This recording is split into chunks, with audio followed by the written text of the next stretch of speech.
பள்ளத்தாக்கை கடந்தாலும் பொல்லாப்பு என்னை தொடர்ந்தாலும் எதுவும் என்னை தொடுவதில்லை. பொல்லாப்பு என்னை தொடர்ந்தாலும் எதுவும் என்னை தொடர்வதில்லை. உம்மையே என் முன்னே எப்போதும் எப்போதும் நீருள்ளே நீர் மாத்திரம். உம்மையே என் முன்னே எப்போதும் நீருள்ளே. உம்மை நோக்கி பார்த்த கண்கள் வெட்கப்பட்டு போவதில்லையே. உம்மை நோக்கி பார்க்கும் முகங்கள் பிரகாசம் அடைந்தனரே. உம்மை நோக்கி பார்த்த கண்கள் வெட்கப்பட்டு போவதில்லையே. உம்மை நோக்கி பார்க்கும் முகங்கள் பிரகாசம் அடைந்தனரே. உம்மையே என் முன்னே எப்போதும் நிறுத்தியுள்ளே. உம்மையே என் முன்னே எப்போதும் நிறுத்தியுள்ளே. சிங்கத்தின் கேபியில் போட்டாலும் அக்கினியில் என்னை தள்ளினாலும் சிங்கத்தின் கேபியில் போட்டாலும் அக்கினியில் என்னை தள்ளினாலும் என் பக்கம் 1000 எழுந்தாலும் ஒன்றும் என்னை தொடுவதில்லை. என் பக்கம் 1000 எழுந்தாலும் ஒன்றும் என்னை தொடுவதில்லை. உம்மையே என் முன்னே ஆவிலே நிறைந்து பாடி கர்த்தரை ஆராதிப்போம். என் முன்னே எப்போதும் நிறுத்தியுள்ளே. உம்மையே என் முன்னே எப்போதும் நிறுத்தியுள்ளே. உம்மையே என் முன்னே எப்போதும் நிறுத்தியுள்ளே.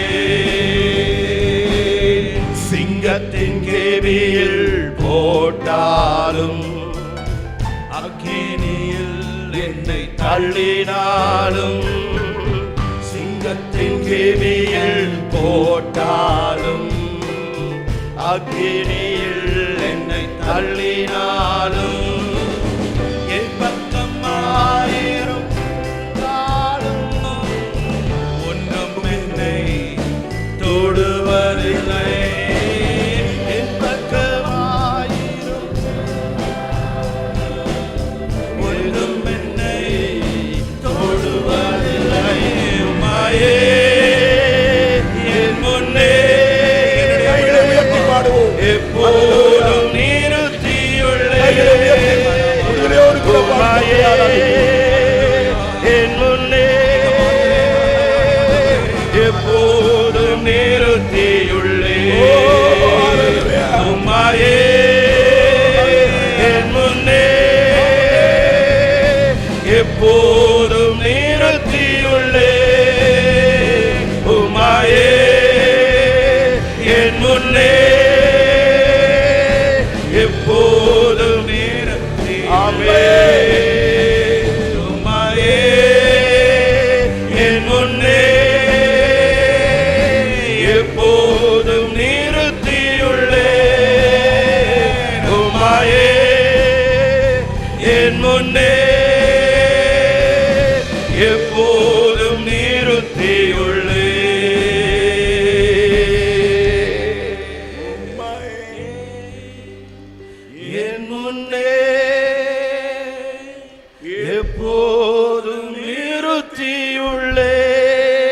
கரங்களை உயர்த்தி உம்மாயே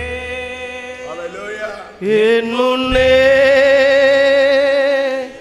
எப்போதும் நிறுத்தியுள்ளே. இயேசு மாத்திரமே நமக்கு முன்பதாய், இயேசு மாத்திரமே நமக்கு முன்பதாய், அவரே நமக்கு எல்லாவற்றிற்கும் மேலான தேவனாய், இரட்சகராய். கரங்களை தட்டி ஆண்டவர் சமூகத்தில் சில வினாடி ஆண்டவர் சமூகத்தில் உயர்த்தி ஆமென் ஆமென் ஆமென் ஆமென். ரிவன சந்த ரப நம நம நம ரிக ரபனி சந்து ரிவ ரப ரப நம. மகிமை தேவனுடைய நல்ல பிரசன்னம் நம்மை முழுமையாய் ஆட்கொண்டு நடத்தும்படியாகவே இந்த இரவு நேரத்தில் அவருடைய நல்ல தொடுதல், பரிசுத்த ஆவியினுடைய நல்ல ஒரு பிரசன்னம். நல்ல கரங்களை தட்டி சகோதரர் பக்கத்துல, பிள்ளைங்க சகோதரர் பக்கத்துல, ஆமென் ஆமென். எல்லாரும் பின்னாடி இருக்கிற எல்லா சகோதரர்களும் நல்ல கரங்களை தட்டி கொஞ்ச நேரம் ஆண்டவரை உயர்த்தி அவருக்கே மகிமையை செலுத்தி, அவருக்கே கனத்தை செலுத்தி, அவர் ஒருவருக்கே, தேவாதி தேவனுக்கே, ராஜாதி ராஜனுக்கே, சர்வ வல்லமையுள்ள தேவனுக்கு மாத்திரமே இந்த மாலை வேளையில அவருக்கே எல்லா கனம். ரீபானா சந்த ரப நவா. அபிஷேகம் பண்ணப்பட்ட பிள்ளைகள் ஆண்டவரை உயர்த்தி ஆவியின் பலத்தோடு கூட, அந்நிய பாஷையோடு கூட கர்த்தரை உயர்த்தி இந்த மாலை வேளையில ஆமென் ஆமென் ஆமென் ஆமென் ஆமென் ஆமென் ஆமென். இயேசுவே உமக்கு நன்றி நன்றி நன்றி. ஓ ரிபானா சந்த ரப நம நம நம ரிக ரப நம நம நம நம. மகிமை மகிமை மகிமை மகிமை மகிமை. தேவனுடைய ஷெக்கீனா, அவருடைய பிரசன்னம் நம்மை ஆளுகை செய்யும்படியாகவே, தேவனுடைய மகிமையுள்ள கரம் நம்மை நடத்தும்படியாகவே இந்த இரவு நேரத்தில் ஆவியானவருடைய தொடுதல் நீ வந்த வண்ணமாகவே திரும்ப போக போகிறது இல்லை. உன்னை மறுரூபப்படுத்தி நடத்துகிற ஒரு ரட்சிப்பின் தேவன் நம்மோடு இருக்கிறாரே. ரீபானா சந்த ரப நம. ஆமென் ஆமென் ஆமென் ஆமென். நல்ல கரங்களை தட்டி உயர்த்துங்க ஆண்டவரை. கொஞ்ச நேரம் கூட எல்லாரும் கரங்கள், சில கரங்கள் சும்மா இருக்கிறத பார்க்கிறேன். நல்ல கரங்களை தட்டி தேவனை மகிமைப்படுத்தி, உண்மையாகவே என்னை ரட்சித்த ஆண்டவர், என்னை அபிஷேகித்த ஆண்டவர், என்னை வெற்றி சிறக்க பண்ணுகிற ஆண்டவர், மகிமையின் சிங்காசனத்தில் என்னை உட்கார வைக்க போகிற ஆண்டவர், கிறிஸ்துவோடு கூட சிங்காசனத்தில் என்னை உட்கார வைக்க போகிற சர்வ வல்லமையுள்ள தேவனுக்கு, மகிமையின் தேவனுக்கு, ரட்சிப்பின் ஆண்டவருக்கு இந்த இரவு நேரத்தில் அவருக்கே கனத்தை செலுத்தி ஆமென் ஆமென் ஆமென் ஆமென். ஆண்டவரே நன்றியோடு கூட உம்மை நாங்கள் ஸ்தோத்திரிக்கிறோம்ப்பா. உம்முடைய நல்ல பிரசன்னம் இந்த மாலை வேளையில் எங்களோடு இருக்கிறதற்காக, உனக்காகவே இந்த முகாம். நீ தற்செயலாய் இங்கே வரவில்லை. தேவாதி தேவன், மகத்துவம் உள்ள ஆண்டவர் உன்னை இங்கே இழுத்து கொண்டு வந்திருக்கிறார். உன்னை இங்கே இழுத்து கொண்டு வந்து நிறுத்தி இருக்கிறார். உன் வாழ்க்கையை அவர் கண்டிருக்கிறதுனால நீ தெரிந்து கொள்ளல, அவர் உன்னை தெரிந்து கொண்டு இங்கே கொண்டு வந்திருக்கிறார். அவருடைய மகத்துவங்களை நீ தெரிந்து கொள்ளும்படியாக.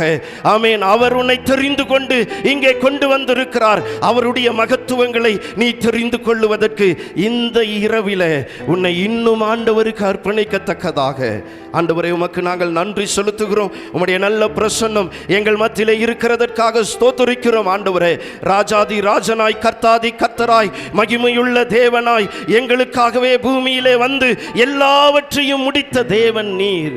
எங்களை நடத்துவதற்கு போதுமானவர். இந்த மாலை வேளையிலும் எங்களை நடத்துங்க. உங்களுடைய விலையேற பெற்ற வார்த்தைகளை எங்களோடு கூட பேசப் போகிறதற்காக நாங்கள் நன்றி செலுத்துகிறோம். பரலோகம் எங்களுக்காய் திறந்திருக்கிறதற்காக ஸ்தோத்திரம்.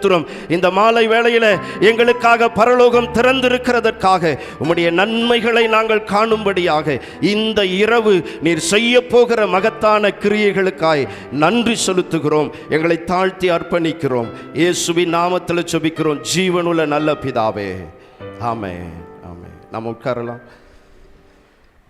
இந்த மாலை வேளையில் ஒருவேளை இந்த முகாமினுடைய இந்த கடைசி மாலை கூட்டத்தில் வந்திருக்கிற எல்லா ஊழியக்காரர்கள், வாலிபர்கள் இயேசுவின் நாமத்தில் வரவேற்கிறோம். I greet you all in the precious name of our Lord and Savior Jesus Christ. Welcome everyone, the pastors, the young people, and all the other saints who are gathered here this evening. Probably this is the last evening meeting of this camp. பிரசங்க யாரை அறிமுகப்படுத்த வேண்டிய அவசியம் இல்லைன்னு நினைக்கிறேன். ஏன்னா அவர் நமக்கு பின்னாடி வந்து நின்றுட்டார். நம்ம கூடவே இருக்கிறார். எப்பொழுதும் நம்ம கூட இருக்கிறவர். எல்லா நேரத்திலும் நம்மை அன்பாய், நம்மை ஆதரித்து, நம்மை நடத்துகிற ஒரு நல்ல தகப்பன் இந்த மாலை வேளையில் நம்மோடு கூட இருந்து கர்த்தருடைய வார்த்தையை ஒருவேளை அதை கேட்பதற்காகவே சிலர் இங்கே நிறுத்தப்பட்டிருக்கிறார்கள். நாங்கள் அதை அறியோம். ஆகவே இந்த மாலை வேளையில் திறந்த இருதயத்தோடு இந்த ஒரு வாஞ்சையோடு என்னோடு தேவன் பேச வேண்டும் என்கிற தாகத்தோடு நாம் காத்திருக்கிற இந்த நேரத்தில் நம்ம மத்தியில் பாஸ்டர் டேனியல் ஜோசப் அவர்கள் வார்த்தையை கொண்டு வருவாங்க.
ஆண்டவராக இயேசுவின் நல்ல நாமத்தினாலே உங்கள் யாவரையும் வாழ்த்திக் கொள்கிறேன். I greet you all in the precious name of our Lord and Savior Jesus Christ. அருமையாக நம்முடைய போதகர்களுக்கு அறிவித்தது போல இருதயங்களை திறந்து வைத்துக் கொள்வோமாக. As our dear pastor said to each one of us, let us open our hearts and be seated here this evening. அதே வேளையில் உங்கள் மொபைல்களை எல்லாம் மூடி வைத்துக் கொள்ளுங்கள். At the same time, switch off or close off your mobile phones. Please ஸ்விட்ச் of. அதான் மூடி வைத்தோன்னு சொல்லும்போது எந்த விதமான டிஸ்டர்பன்ஸும் இருக்கக்கூடாது. எந்த விதமான அதாவது உங்களை திசை திருப்பக்கூடிய அதாவது சைலண்ட் மோடு எதுவாக இருந்தாலும் சரி தயவு செய்து அணைத்து வைத்துக் கொள்ளும்படியாக கேட்டுக்கொள்கிறேன். It should be put in a mode that doesn't cause any kind of distraction for you, or I request you to kindly switch it off. யாரும் என்னையோ என்னுடைய பெயரை தரித்திருக்கிற அருமையான தம்பியோ போட்டோ எடுக்க வேண்டாம். Please do not take me and my namesake picture. Don't take a picture of us. ஆண்டவருக்கு மகிமை உண்டாகட்டும். All the glory be to God. நாம் எல்லாரும் ஆண்டவராகிய தேவனை ஆராதிக்கும்படியாய் தெரிந்து கொள்ளப்பட்ட மக்கள். We have all been chosen to worship our God. உருவாக்கப்பட்டது ஆண்டவரை ஆராதிக்க. We have been created to worship God. நாம் உயர்த்தப்படும் போது ஆண்டவரோடு கூட என்றென்றைக்குமாக இருக்கும்படியாக. We will be lifted up to be ever with the Lord. இன்று மாலையிலே நாம் சற்று நம்முடைய வாழ்க்கையிலே வேறு பிரிந்து அல்லது கொஞ்சம் பரிசுத்தமாகுதலுக்குள்ளாக ஒரு பரிசுத்த ஆராதனையை நாம் செய்யும்படியாக எவ்விதமாக காணப்படுகிறோம் என்பதை குறித்து கொஞ்சம் சிந்திக்க போகிறோம். We are going to reflect upon how we have been chosen to give holy worship unto the Lord. நாம் தேவனை தொழுது கொள்ள வேண்டும். We have to worship our God. வேதத்தில் வாசிப்போமாக ரோமர் எழுதிய நிருபம் 12ஆம் அதிகாரம் முதல் 2 வசனங்கள். Let us read from the word of God, Romans chapter 12. யாராவது வாசித்து உதவி செய்யும்படியாக கேட்டுக்கொள்கிறேன்.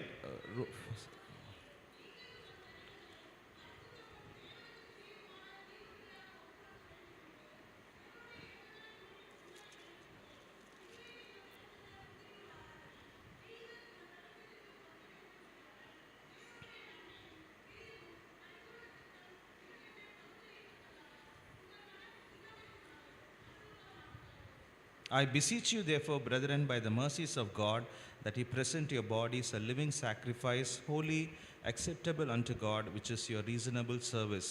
And be not conformed to this world, but be ye transformed by the renewing of your mind, that ye may prove what is that good and acceptable and perfect will of God. இந்த ஆராதனை குறித்து அப்போஸ்தலனாகிய பவுல் ரோமருக்கு எழுதும்போது concerning this worship, when Apostle Paul is writing to the Romans, எது சரியான ஆராதனை புத்தியுள்ள என்று தமிழில் வாசித்தாலும் கூட ஆங்கிலத்தில் வாசிக்கிறோம் which is reasonable service. சரியான ஆராதனை. Though we read like when we see that this is something that is the right way of worship, in English it is very given, this is your reasonable service. இந்த ஆராதனை குறித்து அவர் சொல்லும்போது 2ஆம் வசனத்தில் 2 காரியங்களை குறிப்பிடுகிறார்.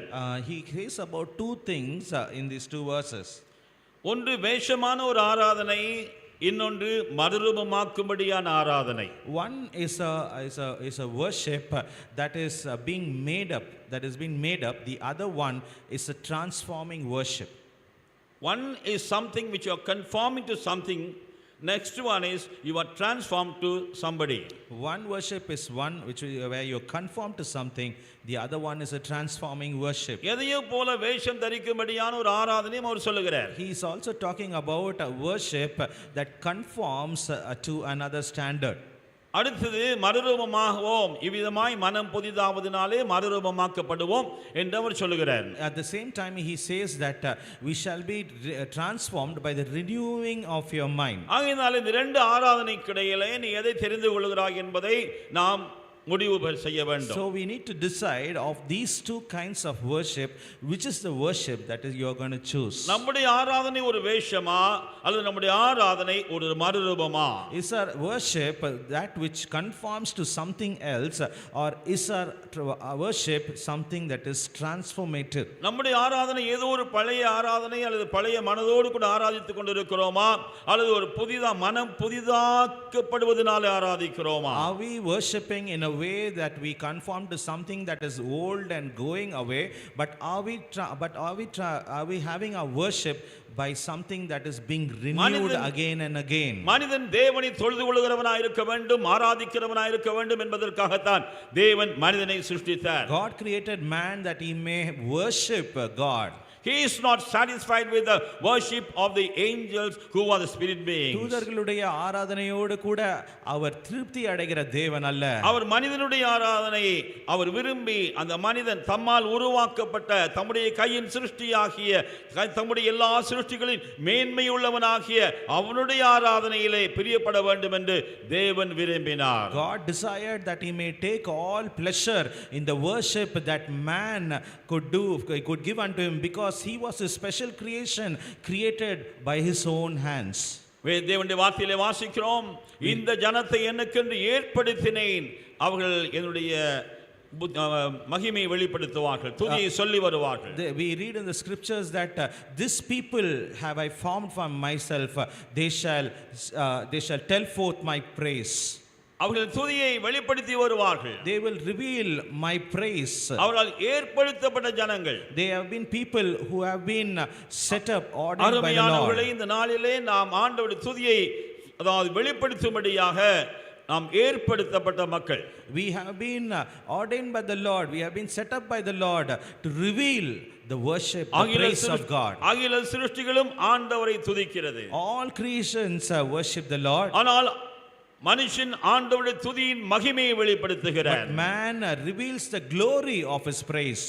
தேவன் எப்படிப்பட்ட மகிமை உள்ளவர் என்பதை அவன் தன்னுடைய தேவன் அவனை கொண்டு அவனை மறுரூபமாக்கும் விதத்திலே அவன் அந்த துதியை வெளிப்படுத்துகிறான். God reveals his praise by the way that he is transforming that man. இதற்காகத்தான் இந்த பூமியிலே தேவன் அவரை ஆராதிக்கிற துதி செலுத்துகிற ஒரு கூட்ட மக்களை அவர் ஏற்படுத்திக் கொண்டிருக்கிறார். That is why he is bringing about a people who will show forth his praise. That is why he is transforming a people for his praise. வரும் காலங்களிலே அவருடைய கிருபையின் மகிமையின் புகழ்ச்சிக்காக என்று சொல்லும் ஒரு கூட்டத்தை இயேசுவினாலே அவர் இந்த பூமியிலே ஏற்படுத்தினார். இன்னுமே அதை செய்து கொண்டே இருக்கிறார். So that in the days to come he can bring forth a people who will show forth the glory of the praise of his grace, and that is what he is continuing to do. ஏதையோ ஜெபித்து பெற்றுக்கொள்ளும்படியாக மாத்திரமல்ல, not just to pray and receive. ஆதாம் உண்டாக்கப்பட்ட வேளையிலே எதற்காக எல்லாம் ஜெபித்தானோ எனக்கு தெரியாது. I do not know what and all Adam prayed for when he was created. ஒரு நாளும் ஆண்டவரோடு கூட உலாவிக் கொண்டிருக்கும்படியாக அவரோடு கூட உறவாடும்படியாக தேவன் அவனை தெரிந்து கொண்ட அந்த நேரத்திலே எவைகளை எல்லாம் வேண்டுதலாக வைத்தான், விண்ணப்பங்களாக ஏறெடுத்தான் எனக்கு தெரியாது. When God chose him so that he can walk along and have relationship with God, I do not know what and all he asked God. நிச்சயமாகவே அவன் ஒவ்வொரு நாளும் ஆண்டவருக்கு நன்றி சொல்லியிருக்க வேண்டும்.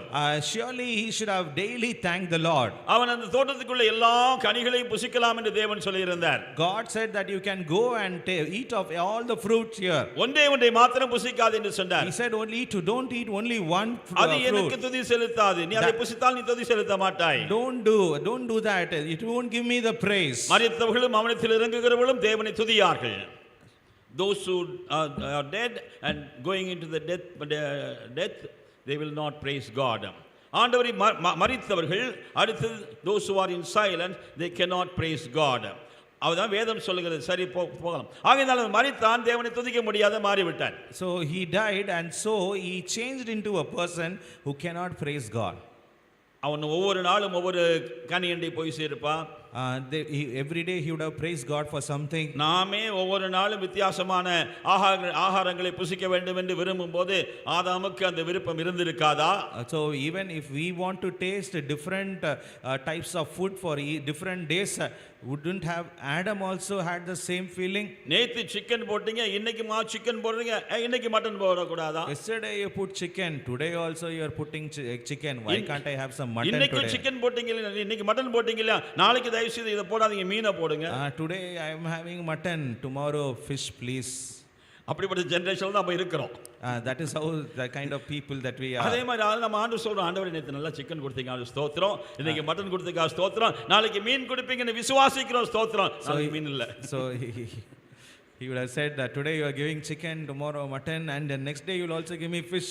ஒவ்வொரு நாளும் ஆண்டவருக்கு நன்றி சொல்லி இருப்பான். He would have thanked God for everything. அதாவது ஆராதனை வேற, நன்றி சொல்றது வேற. இப்ப அத மிக்ஸ் பண்ணல.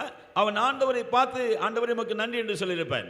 I'm not going to mix up worship and giving thanks, but surely he would have given thanks to the Lord. ஆண்டவரே நேத்து அந்த மாம்பழத்தை சாப்பிட்ட எவ்வளவு இனிமையா இருந்துச்சு தெரியுமா? Lord, don't you know how the tasty that mango was? உமக்கு நன்றி ஆண்டவரே என்று சொல்லி இருப்பான். He would have said, Lord, thank you.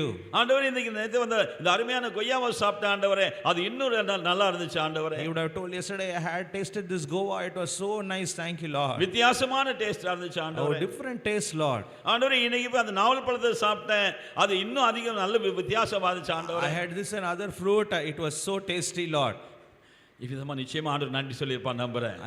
I am thinking that he would have surely thanked the Lord. நீங்க நன்றி சொல்றீங்களோ இல்லையோ, நிச்சயமா ஆதாம் நன்றி சொல்லியிருப்பான். ஆண்டவர் உலாவும்போது பேசியிருப்பான்.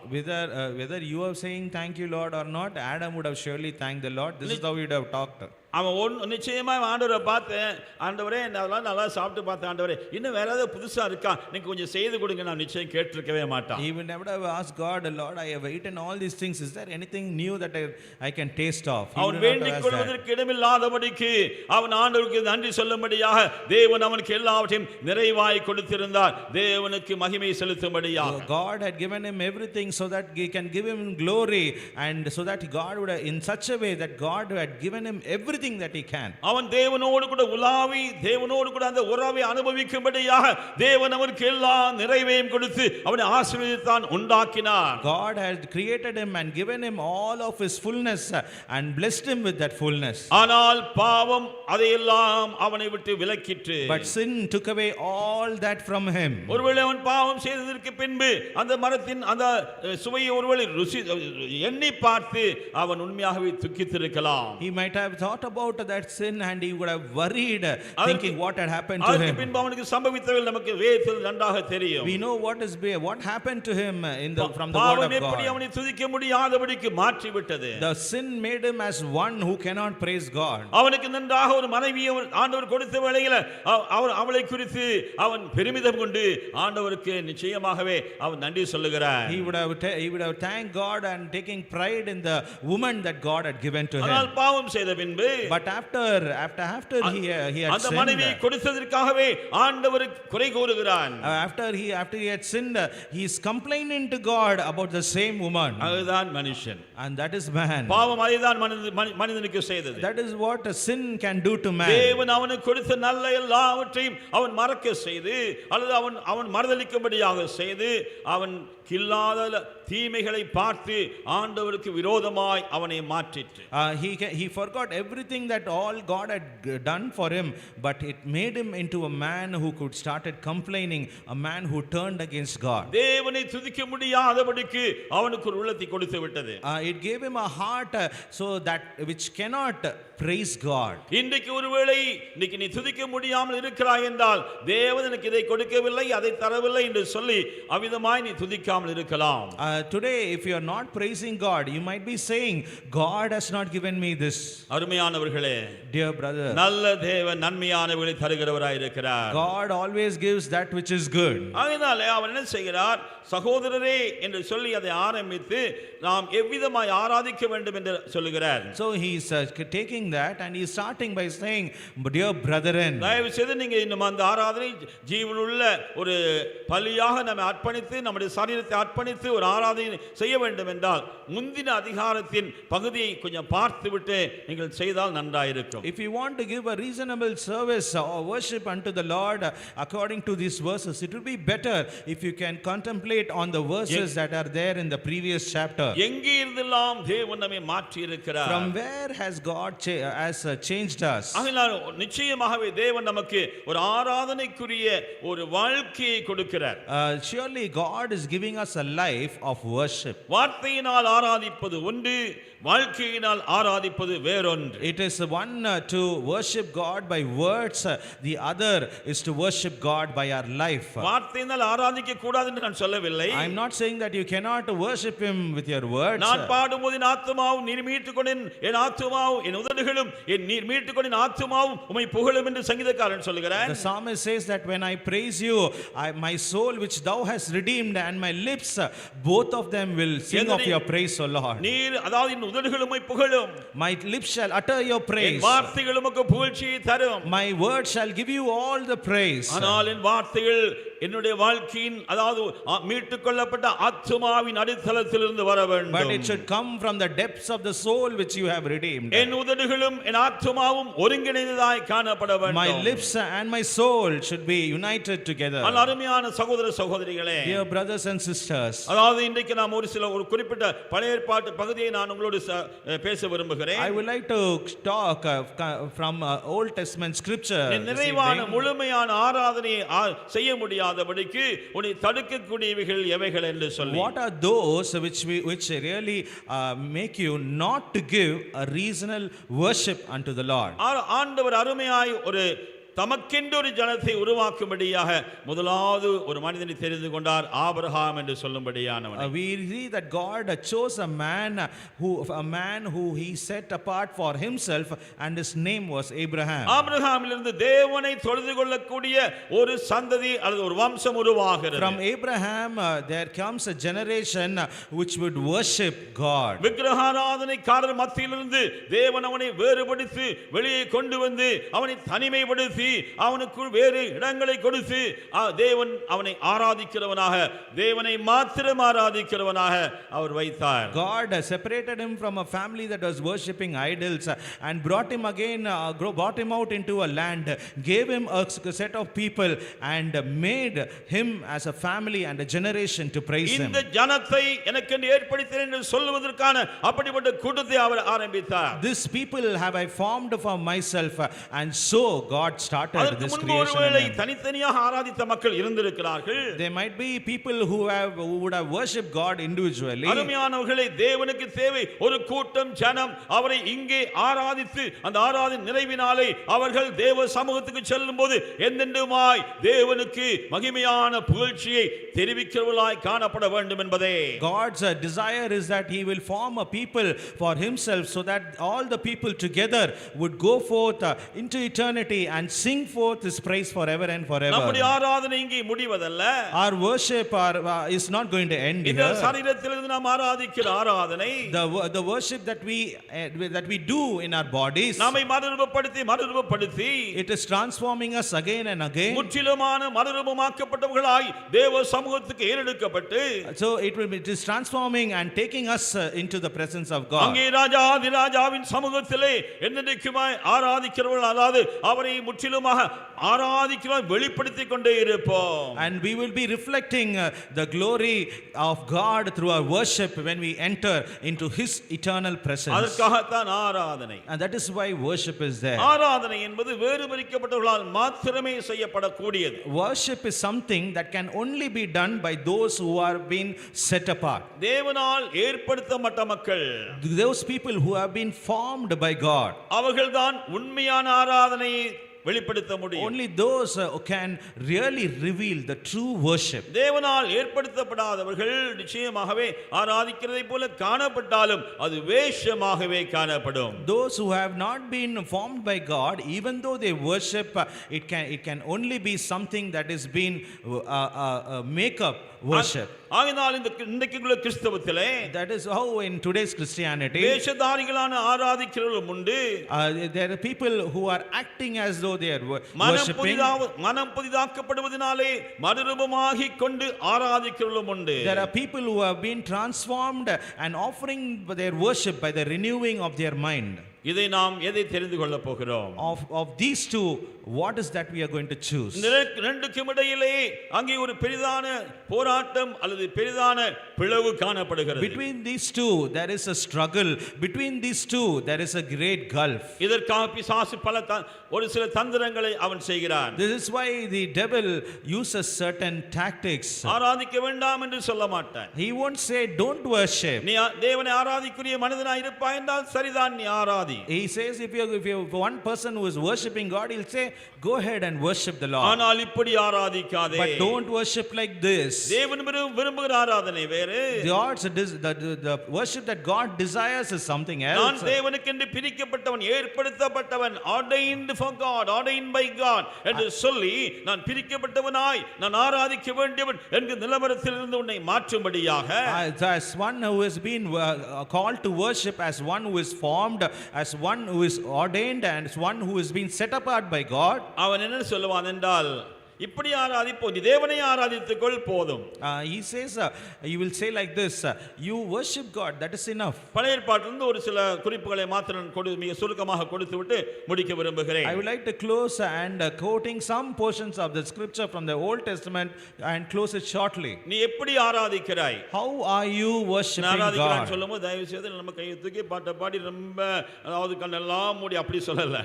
I am not, when I am talking about worship, it's not like closing your eyes, lifting up your voice and and lifting up your hands and doing all those actions. ஆண்டவரே நாத்துமாவும் மீட்டுக்கொண்டு நாத்துமாவும், Lord, my soul which thou hast redeemed, N உதடுகளும் உம்மைப்புகழும், and my lips shall show forth your praise. தயவு செய்து ஆராதனைன்னு சொல்லும்போது ஞாயிற்றுக்கிழமை மாத்திரம் நினைக்காதீங்க. When I say worship, please don't think only on Sunday. ஆராதனை என்பது தினந்தோறும் உள்ளது. The worship is something that is daily. அதனால தான் இங்க என்ன செய்றாங்கன்னா, ஒரு புதிய துவக்கமாக, ஒருவேளை புதிதாக வந்தவர்களுக்கும் கூட தெரிந்திருக்கும், புதிய துவக்கமாக என்ன செய்றாங்கன்னா, மார்னிங்ல ஒரு டிவோஷன் காலையிலே வச்சிடுறாங்க. That is why as something to start off for those who come new, early in the morning there is a session called general devotion. எழும்பும்போதே வாட்ஸ்அப் பார்க்கல, எழும்பும்போதே ஆண்டவருடைய வார்த்தையை பார்த்து எழும்புவோமா. Let us not rise up as looking at WhatsApp, but at the word of God. நிறைய பேர் அப்படிதான் நம்ம செய்றோம். That is what many of us are doing. எழும்பும்போது, அதாவது ஒரு காலத்துல கெட்ட சொப்பனம் வரக்கூடாது என்று சொல்லி பைபிளை தலைமாட்டில் வச்சு படுத்த அருமையான மக்கள் உண்டு. There have been wonderful people who kept the Bible under their pillow so that they won't get bad dreams. நான் படிக்கிற பாடம் என் மனசுல நிக்கணும்னு சொல்லிட்டு ராத்திரி ஒரு 5 வசனத்தை வாசிச்சுட்டு அப்படியே தலையணைக்கு அடியில பைபிளை வச்சு படுத்த அருமையான பள்ளிக்கூட கல்லூரி மாணவ மாணவிகளும் உண்டு. There have been good school students and college students who prayed saying that I should memorize all that I have studied today, so I will read 5 verses of the Bible and I'll keep it next ஆனா to me. இன்னைக்கு காலம் மாறி போச்சு. But today everything has changed. We are the next generation. நாம் அடுத்த சந்ததியாக மாறிவிட்டோம். இப்படிப்பட்ட காலத்தில் இருக்கிற நமக்கு, when we are in this such a time, அந்த மொபைல் எல்லாம் மாறி போகும், ஆனா இது மாறி போகாது. the mobile might change but this will not change. மொபைலை தலைமாட்டில் வச்சு படுக்கிற அருமையான மக்களே, உங்களுக்கு ஒரு அறிவுரை கூற விரும்புகிறேன். If you are keeping the mobile next to your pillow, I would like to give you an advice. நீ மொபைலை தினந்தோறும் தலைமாட்டில் வச்சு படுத்தா அதில் வேவ்ஸ் வருது பத்தியா, இல்லை மைக்ரோவேவ், அந்த இதை விட மோசமான வேவ்ஸ் உன் காதை தொலைச்சிரும். If you keep the mobile close to you, next to you and sleep, all the waves that have been transmitted from that device will take off your hearing அது capacity. சமீபத்தில் ஒருத்தர் எனக்கு சொல்லி கொடுத்தாரு, அது உண்மையா பொய்யோ தெரியாது.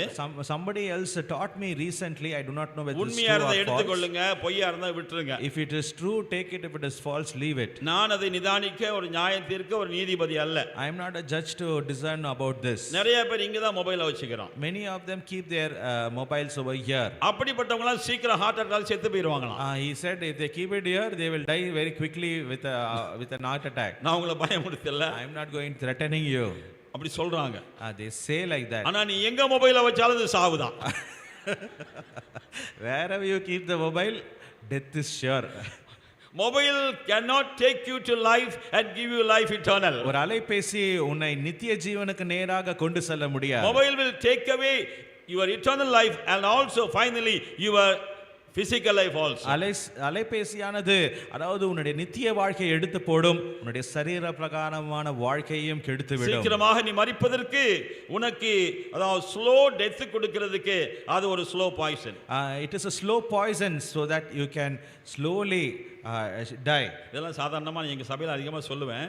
I say all these very casually in my church. இருந்தாலும் அவங்க சொல்ற ஒரு நல்ல சொல்றது இல்ல, அவங்க எண்ணுகிற எனக்கு கொஞ்சம் தெரியும், எண்ணுகிற ஒரு நல்ல யோசனை உண்டு. But they all have a good thought or in answer. இந்த உலகத்துல இருந்து இவ்வளவு பாடுகளை பட்டு, இவங்ககிட்டலாம் இவ்வளவு திட்டுப்பட்டு, இவங்ககிட்டலாம் இவ்வளவு கஷ்டப்பட்டு நான் வாழ்றதை விட சீக்கிரமா செத்து போறது நல்லது இல்லையா? For me to இந்த மொபைல் அதுக்கு உதவி செய்யட்டும்.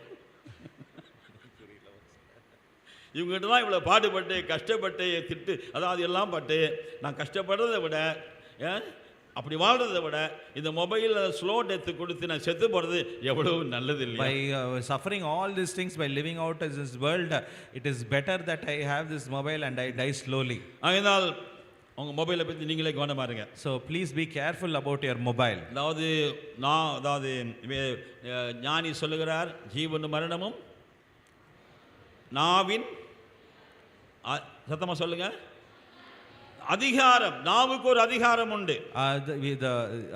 The preacher says that death and life are in the power of the tongue. It has a power. நான் ஒரு சின்னதையும் சேர்த்துக்க விரும்புகிறேன். I would like to add something to that. ஜீவனும் மரணமும் நாவின் அதிகாரத்திலும் செவியின் அதிகாரத்திலும் இருக்கிறது.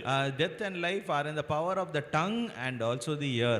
Somebody is speaking to you through the tongue and you are listening to that with your ear. உங்களிடத்துல ஒருவர் தன்னுடைய நாவினாலே பேசுகிறார், உங்களுடைய செவியினாலே நீங்கள் கேட்கிறீர்கள். You are talking to them through your tongue, they are listening by their mouth, by their ear. அதாவது நீங்கள் உங்களுடைய நாவினால் ஒரு இடத்துல பேசுகிறீர்கள், அவர்களுடைய செவியினாலே அவர்கள் கேட்கிறார்கள். நீ இயர்ஃபோன் போட்டு கேட்டாலும் கூட உன் செவிதான். Even if you use a earphone, it is your ear. இதெல்லாம் பிரசங்கம் அல்ல, பிரசங்க துணுக்குகள். This is not the message, but it is a small bit of it. இக்காலத்திலே வாழ்கிற இந்த சந்ததிக்கு ஏற்றவைகள். This is apt for the generation who are living now. அருமையானவர்களே, தேவன் நாம் ஆராதிக்க வேண்டும் என்று நம்மை ஏற்படுத்தி இருக்கிறார். God has created us to worship and praise him. அதாவது ஒரு நாயை ஆண்டவர் உண்டாக்கினார் குறைப்பதற்காக தான். If God created a dog, it is for it to bark. ஆனா அன்னைக்கு குறைச்சனா அதே மாதிரி தான் இன்னைக்கு குறைக்குது. The way it barked a few days before, the same way it is barking today. ஓநாய் உண்டாக்கினார் அது ஊளையிடுவதற்காக. He created the wolf so that it can howl. இன்னைக்கும் ஊளையிட்டு தான் இருக்கு. Even today it is howling. ஆனா மனுஷனை தேவனை துதிக்க உண்டாக்கினார். But God created man to worship and praise. பாவம் அவனுக்குள்ள என்ன செய்தது? அவனை துதிப்பதை விட்டு, தேவனை புகழுவதை விட்டு, தேவனை இகழ்வதற்கும் தேவனை துதியாமல் இருப்பதற்குமாக மாற்றி விட்டது. But sin made him to put him in a place so that he could not worship God and it could not praise God. பாவம் என்ன செய்தது? ஆராதிக்கப்பட வேண்டியது தேவனை அவன் ஆராதிக்க முடியாதபடிக்கு, கூடாதபடிக்கு, ஆராதிக்க வேண்டாதவைகளை ஆராதிக்கும்படியாக அவனை மாற்றி விட்டது. Sin made him to be a person to worship those things which need not be worshipped. ஆபிரகாமின் மூலமாய் உண்டாக்கப்பட்ட அந்த தேவ ஜனமானது, these people who have formed through Abraham, ஆபிரகாமுக்கு தேவன் கொடுத்த வாக்குத்தத்தத்தின்படி பலுகி பெருகி, they multiplied according to the promise that God had given to Abraham. அவர்கள் எகிப்திலே ஒரு பெரிய ஜனமாக மாறினார்கள். they become a great nation. எகிப்திலே நன்றாக வாழ்ந்தார்கள். In Egypt they lived well. நல்ல நாகரிகம் உள்ள பட்டணம். It was a very cultured city. ஒவ்வொரு நாளும் மீன் தான் அவர்களுக்கு. Every day they got fish. வெள்ளை பூண்டு, வெங்காயம், கொமட்டிக்காய், கீரை எல்லாம் அவங்களுக்கு நன்றாய் கிடைத்தது. Everything they got in good quantity like garlic and onions. அந்த சமயத்தில் அவர்கள் என்ன செய்தார்கள்? தேவனை மறந்து போனார்கள். In those good times what they did, they forgot about God. தங்கள் தெய்வத்தை மறந்து போனார்கள். They forgot about their own God. அடிமைத்தனம் என்பது ஒவ்வொரு நாளும் அவர்களை அதிகமாக அழுத்திக் கொண்டே இருந்தது. Slavery was pressing them day after day. அந்த சமயத்தில் தேவன் என்ன செய்தார்? ஒரு இரட்சகனை அனுப்பினார். What did God do? God sent a savior for them. அவர்தான் மோசே. நமக்கு நன்றாக தெரியும். We know well that was Moses. மோசே அனுப்பும்போதே அதாவது இந்த அடிமைத்தல் நான் வெளியே கொண்டு வரும்படியாக தேவனை அனுப்பினார் என்று மோசே சொல்லவில்லை. Moses did not say that God has sent me to deliver this people out of this slavery. மோசேயோடு தேவன் பேசும்போதும் நீ இவள் அடிமைத்தல் வெளியே கொண்டு வரும்படி அனுப்புன்னு சொல்லவில்லை. வெளியே கொண்டு வந்து என்ன செய்ய வேண்டும் என்பதை அவர் சொல்லுகிறார். வாசிங்க பார்க்கலாம். யாத்திராகமம் 3ஆம் அதிகாரம் 12ஆம் வசனம். God did not say Moses to come out of slavery, but he was saying to him what you should do after I bring you out of slavery.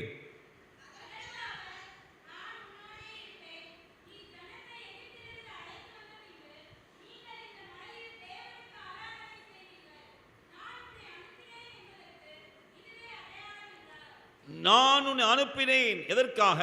இந்த ஜனத்தை எகிப்திலிருந்து வெளியே கொண்டு வந்ததற்கு பின்பு இங்கே நீ தேவனுக்கு ஆராதனை செய்வீர்கள். Exodus 4:12, and he said, certainly I will be with thee, and this shall be a token unto thee that I have sent thee. When thou hast brought forth the people out of Egypt, ye shall serve God upon this mountain. பின்பும் பிந்தின சில அதிகாரங்களிலே இவ்விதமாக சொல்லுகிறார். மோசே போய் அங்கே பார்வோனிடத்தில் சொல்லும்போது எங்கள் தேவனுக்கு ஆராதனை செய்யும்படியாக என் ஜனத்தை அனுப்பிவிடு. After a few chapters we read Moses standing before Pharaoh and telling him, leave these people so that we might go and serve the Lord. அடிமைத்தனத்தை வெளியே கொண்டு வரும் நான் கொண்டு போகிறேன். அடிமைகளாய் இருக்க மாட்டார்கள், விடுவிக்க வந்திருக்கிற இரட்சகனாய் வந்திருக்கிற அவன் சொல்லவில்லை. He didn't say as a savior that we are in slavery, I am come as a savior to take them out. அருமையான கர்த்தர், அருமையான வாலிப பிள்ளைகளே, வயோதிபர்களே, தேவன் அவளை ஆராதிக்க வேண்டும் என்பதே அவருடைய நோக்கம். அதற்காகவே விடுதலை. That dear young people and old people, God has only one intent, that is for his people. That is why he gave his freedom, that is to worship him. சமாரிய ஸ்திரியோடு கூட ஆண்டவராய் இயேசு பேசுகிற வேளையிலும் இதைதான் அவர் குறிப்பாக சொல்லுகிறார். This is what he told the woman of Samaria, and this is what he signified to her. எதற்காக தாம் இந்த பூமியிலே வந்தேன் என்பதை அவர் வெளிப்படுத்தி காண்பிக்கிறார். He showed the reason why he came into this world. நித்திய ஜீவ ஊற்றாகிய அந்த இரட்சிப்பின் ஊற்றை அவளுக்குள்ளே கொடுக்கையிலே to give that eternal fountain that could come out of her. அந்த வேளை அவர் சொல்லுகிறார், பிதாவை எங்கும் தொழுது கொள்ளும் காலம் வரும், உன்னை பிதாவை தொழுது கொள்ளும்படியாக உன்னை வேறு பிரித்திருக்கிறேன் என்று சொல்லுகிறார். That he came that he told that there comes a time when God will be worshipped everywhere, and that is, and I have set you for that. இந்த மலையிலும் எருசலேமிலும் மாத்திரமல்ல, பிதாவை எங்கும் தொழுது கொள்ளும் காலம் வரும், எங்கும் எல்லாரும் தொழுது கொள்ளும் அல்லது எங்கும் பலர் தொழுது கொள்ளும்படியான காலம் வரும். அதை தொழுது கொள்ளும்படியாக மாற்ற மக்களை உருவாக்கும்படியாகவே நான் வந்தேன். And he said that there comes a time when people will worship God everywhere, and I have come to form a people for myself so that they will worship everywhere. அருமையானவர்களே, அதுதான் தேவனுடைய நோக்கம். இயேசுவை அனுப்பினது. That is why God sent Jesus. That was the purpose. தேவனை ஆராதிக்கிற ஒருவனாய், தேவனை தொழுது கொள்ளுகிற ஒருவனாய், அவருக்கு முன்பாக என்னென்றைக்குமாய் நிற்கும்படியாக, so that man might worship God, so that he might stand before God and give him the praise. அதற்காகவே உன்னை வேறுபடுகிறார். That is why he is separating you. நீ எகிப்திலிருந்து வெளியே கொண்டு வந்த பின்பு, after you have brought them out of it, எகிப்திலிருந்து வெளியே கொண்டு வந்த பின்பு என்று சொல்லுகிறார். He said after you have brought them out of Egypt. அருமையான சகோதர சகோதரிகளே, dear brothers and sisters, வெளியே வந்தால் மாத்திரமே தொழுது கொள்ளுதல் என்பது உண்மையான தொழுது கொள்ளுதலாய் காணப்படும். What is a real worship is that I have been brought out to worship. அந்த எய்ப்திலிருந்து வெளியே கொண்டு வர முடியாதபடிக்கு பிசாசு எந்த விதமான தடைகளை எல்லாம் வைத்திருக்கிறான் என்பதை குறித்து மிக சுருக்கமாக அந்த யாத்ராகம புத்தகத்திலிருந்து ஒரு சில குறிப்புகளை சொல்ல விரும்புகிறேன். To make the people not to worship him, what are the tactics that the devil uses against the people?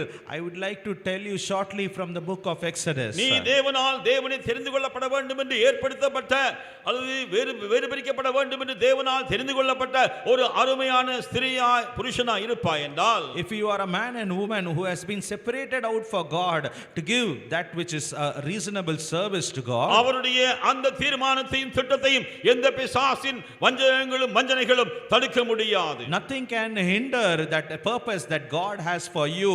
No devil or serpent can do that. தடுப்பதை போல காணப்படலாம், தடுப்பதை போல காணப்படலாம். It might show forth as though it is obstructing you. அவைகள் மேல் தேவன் ஜெயிப்பார். But even above them God will have the victory. எனக்கு யாத்ராகம புத்தகத்திலே அருமையா எனக்கு விரும்புகிறேன்ல, இன்னும் அதிகமாய் படிக்கிற ஒரு எண் உண்டு. Number, there is a number where we read more about in Exodus. அதாவது இந்த பார்வோன் என்பவனுடைய இருதயத்தை தேவன் 10 முறை கடினப்படுத்தினாராம். We see that God hardened the heart of Pharaoh 10 times. இந்த ஜனங்கள் உண்மையாய் தேவனை ஆராதிக்கிற மக்களாக மாற்றப்பட வேண்டும் என்பதை தேவன் நிரூபிக்கும்படியாக, so that God can prove that these people could come out and worship him. தேவன் அங்கே 10 விதமான வாதைகளை கொண்டு வந்தார். God sent them 10 plagues. வனாந்தரத்துக்கு சென்ற வேளையில 10 கற்பனைகளை கொடுத்தார். When he sent them into the wilderness, he gave them 10 commandments. படிக்கணும் நினைக்கிறவங்க படிச்சுப்பாங்க. இன்னும் நான் அதை படிச்சுக்கிட்டு இருக்கேன், இன்னும் முடிக்கல. I've been reading that. ஏன் எதற்காக என்பது இன்னும் எனக்கு முடிவுக்கு வரவில்லை. ஒருவேளை நீங்க படிக்கிறதா படிச்சிருப்பீங்க, சில நிச்சயமா அதை படிச்சிருப்பீங்க. ராசியர் மாதிரி ஆட்கள் அதெல்லாம் படிச்சு நிபுணத்துவத்தில் கூட இருக்கலாம். ஆனா எனக்கு கொஞ்சம் சொல்லிக் கொடுங்க. I've read about it. I'm still reading about it. Some of you might already researched about it and know better than me. Our கடினப்படுத்தினார். But he hardened the heart of Pharaoh. அவன் தன்னை கடினப்படுத்தின நேரங்கள் உண்டு, தேவன் அவனை கடினப்படுத்தின நேரங்கள் உண்டு. ஏன்?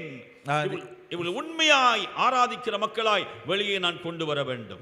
There is sometimes that he hardened his own heart. There is sometimes when God hardened his heart. But why? So that there can come out a people who will worship him. அருமையானவர்களே, பேதுரு சொல்வது போல உன் அழைப்பையும் தெரிந்து கொள்வதையும் உறுதிப்படுத்துவதற்கு ஜாக்கிரதையாயிரு என்று நான் சொல்ல விரும்புகிறேன். I would like to tell, quoting the words of Peter, that be careful to make your calling and election sure. நீ தேவனை ஆராதிக்கும்படியாக தெரிந்து கொள்ளப்பட்டவன். You have been called to worship God. ஏற்படுத்தப்பட்டவன். You have been formed for it. அப்படினால் எவ்விதமான ஒரு வேறு தெரிந்து கொள்ளுதல் உனக்கு வேண்டும். So what kind of election or you need to have? உன்னை தெரிந்து கொண்ட தேவன், the God who knew you, அவர் எதற்காக தெரிந்து கொண்டார் என்பதை நீ தெரிந்து கொள்ள வேண்டும் என்று இன்றைக்கு பரிசுத்த ஆவியின் மூலமாக உன்னை உணர்த்த விரும்புகிறார். God wants to make you understand why God has elected you, and he wants to show you that. தேவனுடைய காரியங்களையும் நீ தெரிந்து கொள்ள வேண்டும் என்று ஒருவேளை தெரிந்து கொள்ள வேண்டும் என்று இல்லாவிட்டால் தேவன் உன்னை தெரிந்து கொண்டே இருக்க மாட்டார். If God did not want you to தேவன் தம்மை தெரிந்து கொள்ள வேண்டும் என்று சொல்லி உன்னை தெரிந்து கொள்ளாத பட்சத்திலே, when God has chosen you or elected you to know about him, அவர் உன்னை நிச்சயமாவே தெரிந்து கொண்டிருக்க மாட்டார். He wouldn't have chosen you. He would not have chosen you if he had not the choice that you must choose him. Okay. ஆகையால் அருமையானவர்களை திரும்ப சொல்லுகிறேன், நீ தேவனை தெரிந்து கொள்ள வேண்டும் என்பதை அவர் தெரிந்து கொண்டிருக்கிறார். The God has chosen you so that you can choose God. அப்படி இல்லாதிருந்தால், if it was not so, உன்னை தெரிந்து கொண்டிருக்க மாட்டார். he wouldn't have chosen you. அழைக்கப்பட்டவர்கள் அநேகர், தெரிந்து கொள்ளப்பட்டவர்கள் மிக சிலர். Many are called but few are chosen. அருமையானவர்களே, dearly beloved, தேவன் எவ்வளவு நமக்கு நல்லவராக இருக்கிறார். how good has God been to us. ஆண்டவரே, என்னை தெரிந்து கொண்டீரே. Lord, you knew me. என்னை தெரிந்து கொண்டீரே. Lord, you knew me, O Lord. மத்தவங்க எல்லாம் விட்டுருங்க. ஆண்டவரே, நான் உம்மை தெரிந்து கொள்வேன் என்று சொல்லும்படியான ஒரு நாள் உங்களுக்கு உண்டாயிருக்கட்டும். Let there be a day where you say unto the Lord, Lord, let me know you. அதற்காக தான் தேவன் தெரிந்து கொண்டார். That is why God knew us. இவர்கள் வெளியே கொண்டு போய் ஆராதிக்கிற மக்களாய் மாற்ற வேண்டும். That is why God chose us, so that there can come out a people who will come out and worship him. அதாவது தேவன் ஒருவரே ஆராதனைக்குரியவர் என்று நாம் நன்றாக நமக்கு வேதம் சொல்லுகிறது. The word of God clearly says that God alone is to be worshipped. பிசாசுக்கு என்ன வேணும் தெரியுமா? What does the devil want? தேவனை ஆராதிப்பவன் எவனோ அவன் எனக்கு தேவை. He says, who is worshipping God, I want that person. நீங்க வேலை செய்யற இடத்துலயோ படிக்கிற இடத்துலயோ அல்லது உங்களுடைய சமூகத்திலயோ wherever you are, whether in your workplace or in your studies or even in the society, பிசாசை தொழுது கொள்கிறவர்களுக்கு அதிக பிரச்சனை இல்லை. there is no bigger problem for those who worship the devils. தேவனை உண்மையாய் தொழுது கொள்கிறவனுக்கு பல பிரச்சனைகள் இருக்குது. For you who are truly worshiping the Lord, you have lot of problems. ஆண்டவரத்துல போய் ஒவ்வொரு நாளும் கேள்வி, ஆண்டவரே அவன் உம்மை கும்பிடுறதே கிடையாது, உம்மை வணங்குறது கிடையாது, அவன் அவ்வளோ ப்ராஸ்பர், அவன் அவ்வளோ நல்லா இருக்கிறான், உண்மையே கும்பிடுறனே, நீரே என் கடவுள்னு வச்சிருக்கிறேனே, எனக்கு இவ்வளவு கஷ்டமா, இவ்வளவு மோசமா நிலவரமா? When we see the people, every day we might complain, look at them, they are not even worshipping you, O Lord, they don't even worship you, but their life is at ease. But look at me, I worship you as a true and the living God, but why is that so much of suffering and distress in my life? நீ அவரை கனப்படுத்தி தொழுது கொள்ள ஆரம்பிப்பாய் என்றால், if you would honor and start to worship the Lord, அவர் உன்னை கனப்படுத்தி மேன்மைப்படுத்துவார். He will honor you and He will lift you up. ஒருவேளை அது சோதனை நேரமா இருக்கலாம், அதை தாண்டி செல்ல முடியாத கிருபையை உனக்கு அவர் தருவார். It can be an hour of temptation, but He will give you the grace to overcome it. அதை அவர் மேற்கொள்ளும்படியாக உதவி செய்வார். He will help you to overcome it. நீ மேன்மைப்படுத்தப்பட வேண்டும் என்பதற்காக தான் சோதனை பரீட்சை எல்லாம். All the tests and trials are there for you to be lifted up. Fail ஆறவனுக்கு பரீட்சையே கிடையாது. For those for the person who is failing, there is no test. எப்பவுமே யோசிச்சு கொள்ளுங்க, நீ உனக்கு ஒரு சோதனை வருது, நான் அடுத்து நீ என்ன சொல்லணும், நான் முதல்ல ஃபெயில் ஆகல, அதனால தான் இந்த சோதனை. When you say that, when you see a test or a temptation, you say first I have not failed, that's why the test is coming again. If you say that failure is always my weakness, God will not give you victory at all. தோல்வியே எனக்கு என்னுடைய பலவீனம் என்று சொன்னால் தேவன் நமக்கு வெற்றியை கொடுக்க மாட்டார். நிச்சயம் கொடுக்க முடியாது ஆண்டவர். அடுத்த சோதனை வராது, வெற்றி இல்ல. There will be not another test. அவனுக்கு சோதனை வந்துட்டு இருக்குதே நினைச்சான், என்ன நினைக்கணும் தெரியுமா?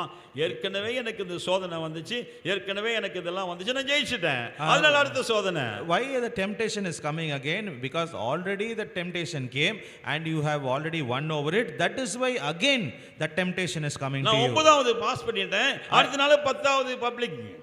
I passed 9th standard, that is why 10th public. 9வது பாஸ் பண்ணாமலே இருந்தா, but if you haven't even passed 9th standard, வாழ்நாள் முழுசும் பப்ளிக்கே கிடையாது, no public for the rest of your life. அதான் நம்ம வாழ்க்கை, கிறிஸ்தவ வாழ்க்கை. யோசிச்சு பாருங்க. That is a Christian life. அதுல யாராவது இன்னைக்கு அருமையான வாலிபர்களே, அருமையான தேவ பிள்ளைகளே, சோதனை மேல சோதனை இல்லையா, நல்ல பாட்டு நீ அதெல்லாம் அந்த பாட விரும்பல இல்லையா, அதாவது சோதனைக்கு மேல சோதனை வருது எப்படி இல்லையா? I don't know what to sing that song, but again temptation over temptation, temptation over temptation. அருமையானவர்களே, சோதனைக்கு மேல சோதனை வந்து என்ன செய்யணும் தெரியுமா? ஆண்டவர் என்ன செய்றார்? மேல மேல மேல மேல கொண்டு போயிட்டே இருக்கிறார். But after temptation comes, you know what is going? God is doing, He is lifting us up constantly. அதாவது முதலாவது உங்களுக்கு வந்த தடையை அல்லது சோதனையை பார்க்கலாம். Let us see the temptation which came first. அதாவது மோசே வந்து கேட்கிறார், இவங்களை ஆராதிக்க நான் கொண்டு போக வேண்டும், எங்கள் தேவன் எனக்கு சொல்லியிருக்கிறார் இல்லையா? நம்மகிட்ட ஆண்டவர் நம்ம சொல்லுவோம், ஆண்டவரே என்கிட்ட இதை சொல்லிட்டீங்களா, நான் செய்ய விரும்புகிறேன், ஆனால் அது யார், அவங்களுக்கு ஒரு வார்த்தை சொல்லிடுங்களேன். Moses is coming and God is saying, I will bring out these people to worship me, but Moses is saying, I know that, but why don't you put a word to them also? என்று சிலர் வருவாங்க. Some people come to me. எனக்கு இந்த வாரம் ஞாயிற்றுக்கிழமை எனக்கு முக்கியமான ஒரு எக்ஸாம் இருக்கு, முக்கியமான ஒரு வேலை இருக்கு, முக்கியமான ஒரு காரியம் இருக்கு. This Sunday I have something very important. I have a very important exam. ஆண்டவரே, நீங்க நான் ஜெபம் பண்ணி நீங்க எனக்கு ஒரு பீஸ்ஃபுல்லான மைண்ட் கொடுத்திருக்கீங்க, போகலாம்னு. I have Lord, I prayed. ஆண்டவர்னு தெரியாது எனக்கு. Lord, I prayed about it. You have given me a peaceful mind. I don't know what it is. தயவு செய்து இந்த பாஸ்டர்ட்டே ஒரு வார்த்தை ஆண்டவரே பேசிடுங்களேன். Lord, also put in a word to my pastor also. இல்லையா? அதே மாதிரி மோசே ஒருவேளை ஜெபிச்சிருக்க மாட்டான் நான் நம்புறேன். I think Moses would not have இந்த ஜனங்களை ஆராதிக்கும்படியாக வெளியே கொண்டு வர வேண்டும் என்று சொன்னீங்களேப்பா, தயவு செய்து ஆண்டவரே இந்த பார்வோனுடைய உள்ளத்திலையும் கொஞ்சம் பேசிருங்களேன் ஜெபிச்சாரோ ஜெபிக்கலையோ தெரியாது. I do not know if Lord you spoke in my heart, Lord that you will bring these people out to worship me. Why don't you put that same thought a little bit into that Pharaoh's அவன் heart? ஜெபிச்சாலும் ஜெபிக்காமல் இருந்திருந்தாலும் Even if he had prayed or not ஆண்டவர் prayed, தீர்மானித்திருந்தார் தெரியுமா? you know what God had chosen? நீ போ அவன்கிட்ட போய் கேளு. God told him go and ask him. அது முதலாவதே உன்னை துரத்தி விட்டுறோம், போடா வெளியில. He will go, you go, he will chase you back. இல்லையா? அதெல்லாம் அது மாதிரி நம்ம நடக்குது சில நேரங்கள்ல. ஆண்டவர் இவ்வளவு உண்மையா இருந்து இவ்வளவு நல்லா இருந்து ஆண்டவர் இவ்வளவு நல்லா இருக்கிறேன் எனக்கா இது? When it Lord, I have been so good, I have been so true, why this condition for me? நல்லா இருக்கு உனக்கு தான். It is for you only. நல்லா இல்லாதவனுக்கு வராது அதெல்லாம். If for a person who is not good, it won't come for him. ஒரு சந்தோஷமா இருக்கணும் நீங்க இன்னைக்கு. You need to be happy today. ஆண்டவர் சோதனை வருதுனா நீங்க ஜெயிக்கிறவன்னு நீங்க என்ன தீர்மானிச்சு வச்சிருக்கீங்க ஆண்டவரே. Lord, if I am getting a temptation, you already have you have ordained me as somebody who will be overcome. தடைகள் வருகிறது என்று சொன்னால் ஆண்டவர் தடையை தாண்டி செல்லக்கூடிய என்று சொல்லி நீங்க தீர்மானிச்சு வச்சிருக்கீங்கப்பா. Lord, when hurdles come, you have already ordained so that I can run over them. நம்முடைய அருமையான ஆண்டவர், our dear Lord, நாம் நம்மை அறிவதை காட்டிலும் நாம் அதிகமாக அறிந்திருக்கிறவர், அவருக்கு மகிமை உண்டாகட்டும். He knows us more than what we know about ourselves. Let all glory be to N him. ஆடுகள் என் சத்தத்துக்கு செவி கொடுக்கிறது, அவைகளை நான் அறிந்திருக்கிறேன், எனக்கு பின் செல்லுகிறது. My sheep know my voice and I know them and they follow me. நீ மந்தையின் ஆடு, நீ தேவனுடைய மந்தையின் ஆடு. You are the sheep of his fold, of amen. God's கர்த்தருக்கு fold. மகிமை உண்டாகட்டும். Let all glory be to God. வாசிங்க பால யாத்ராகமம் 8ஆம் அதிகாரம் 25ஆம் வசனம். Exodus chapter 8 and verse 25.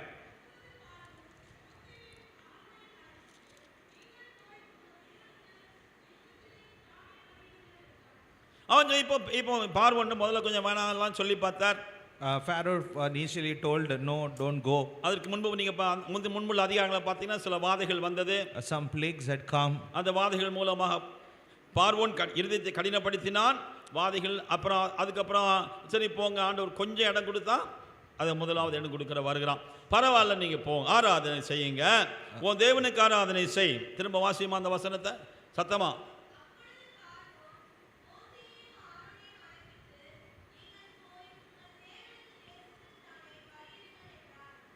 Go ye sacrifice to your God in the land. நீங்கள் நீங்க ஆராதிங்க.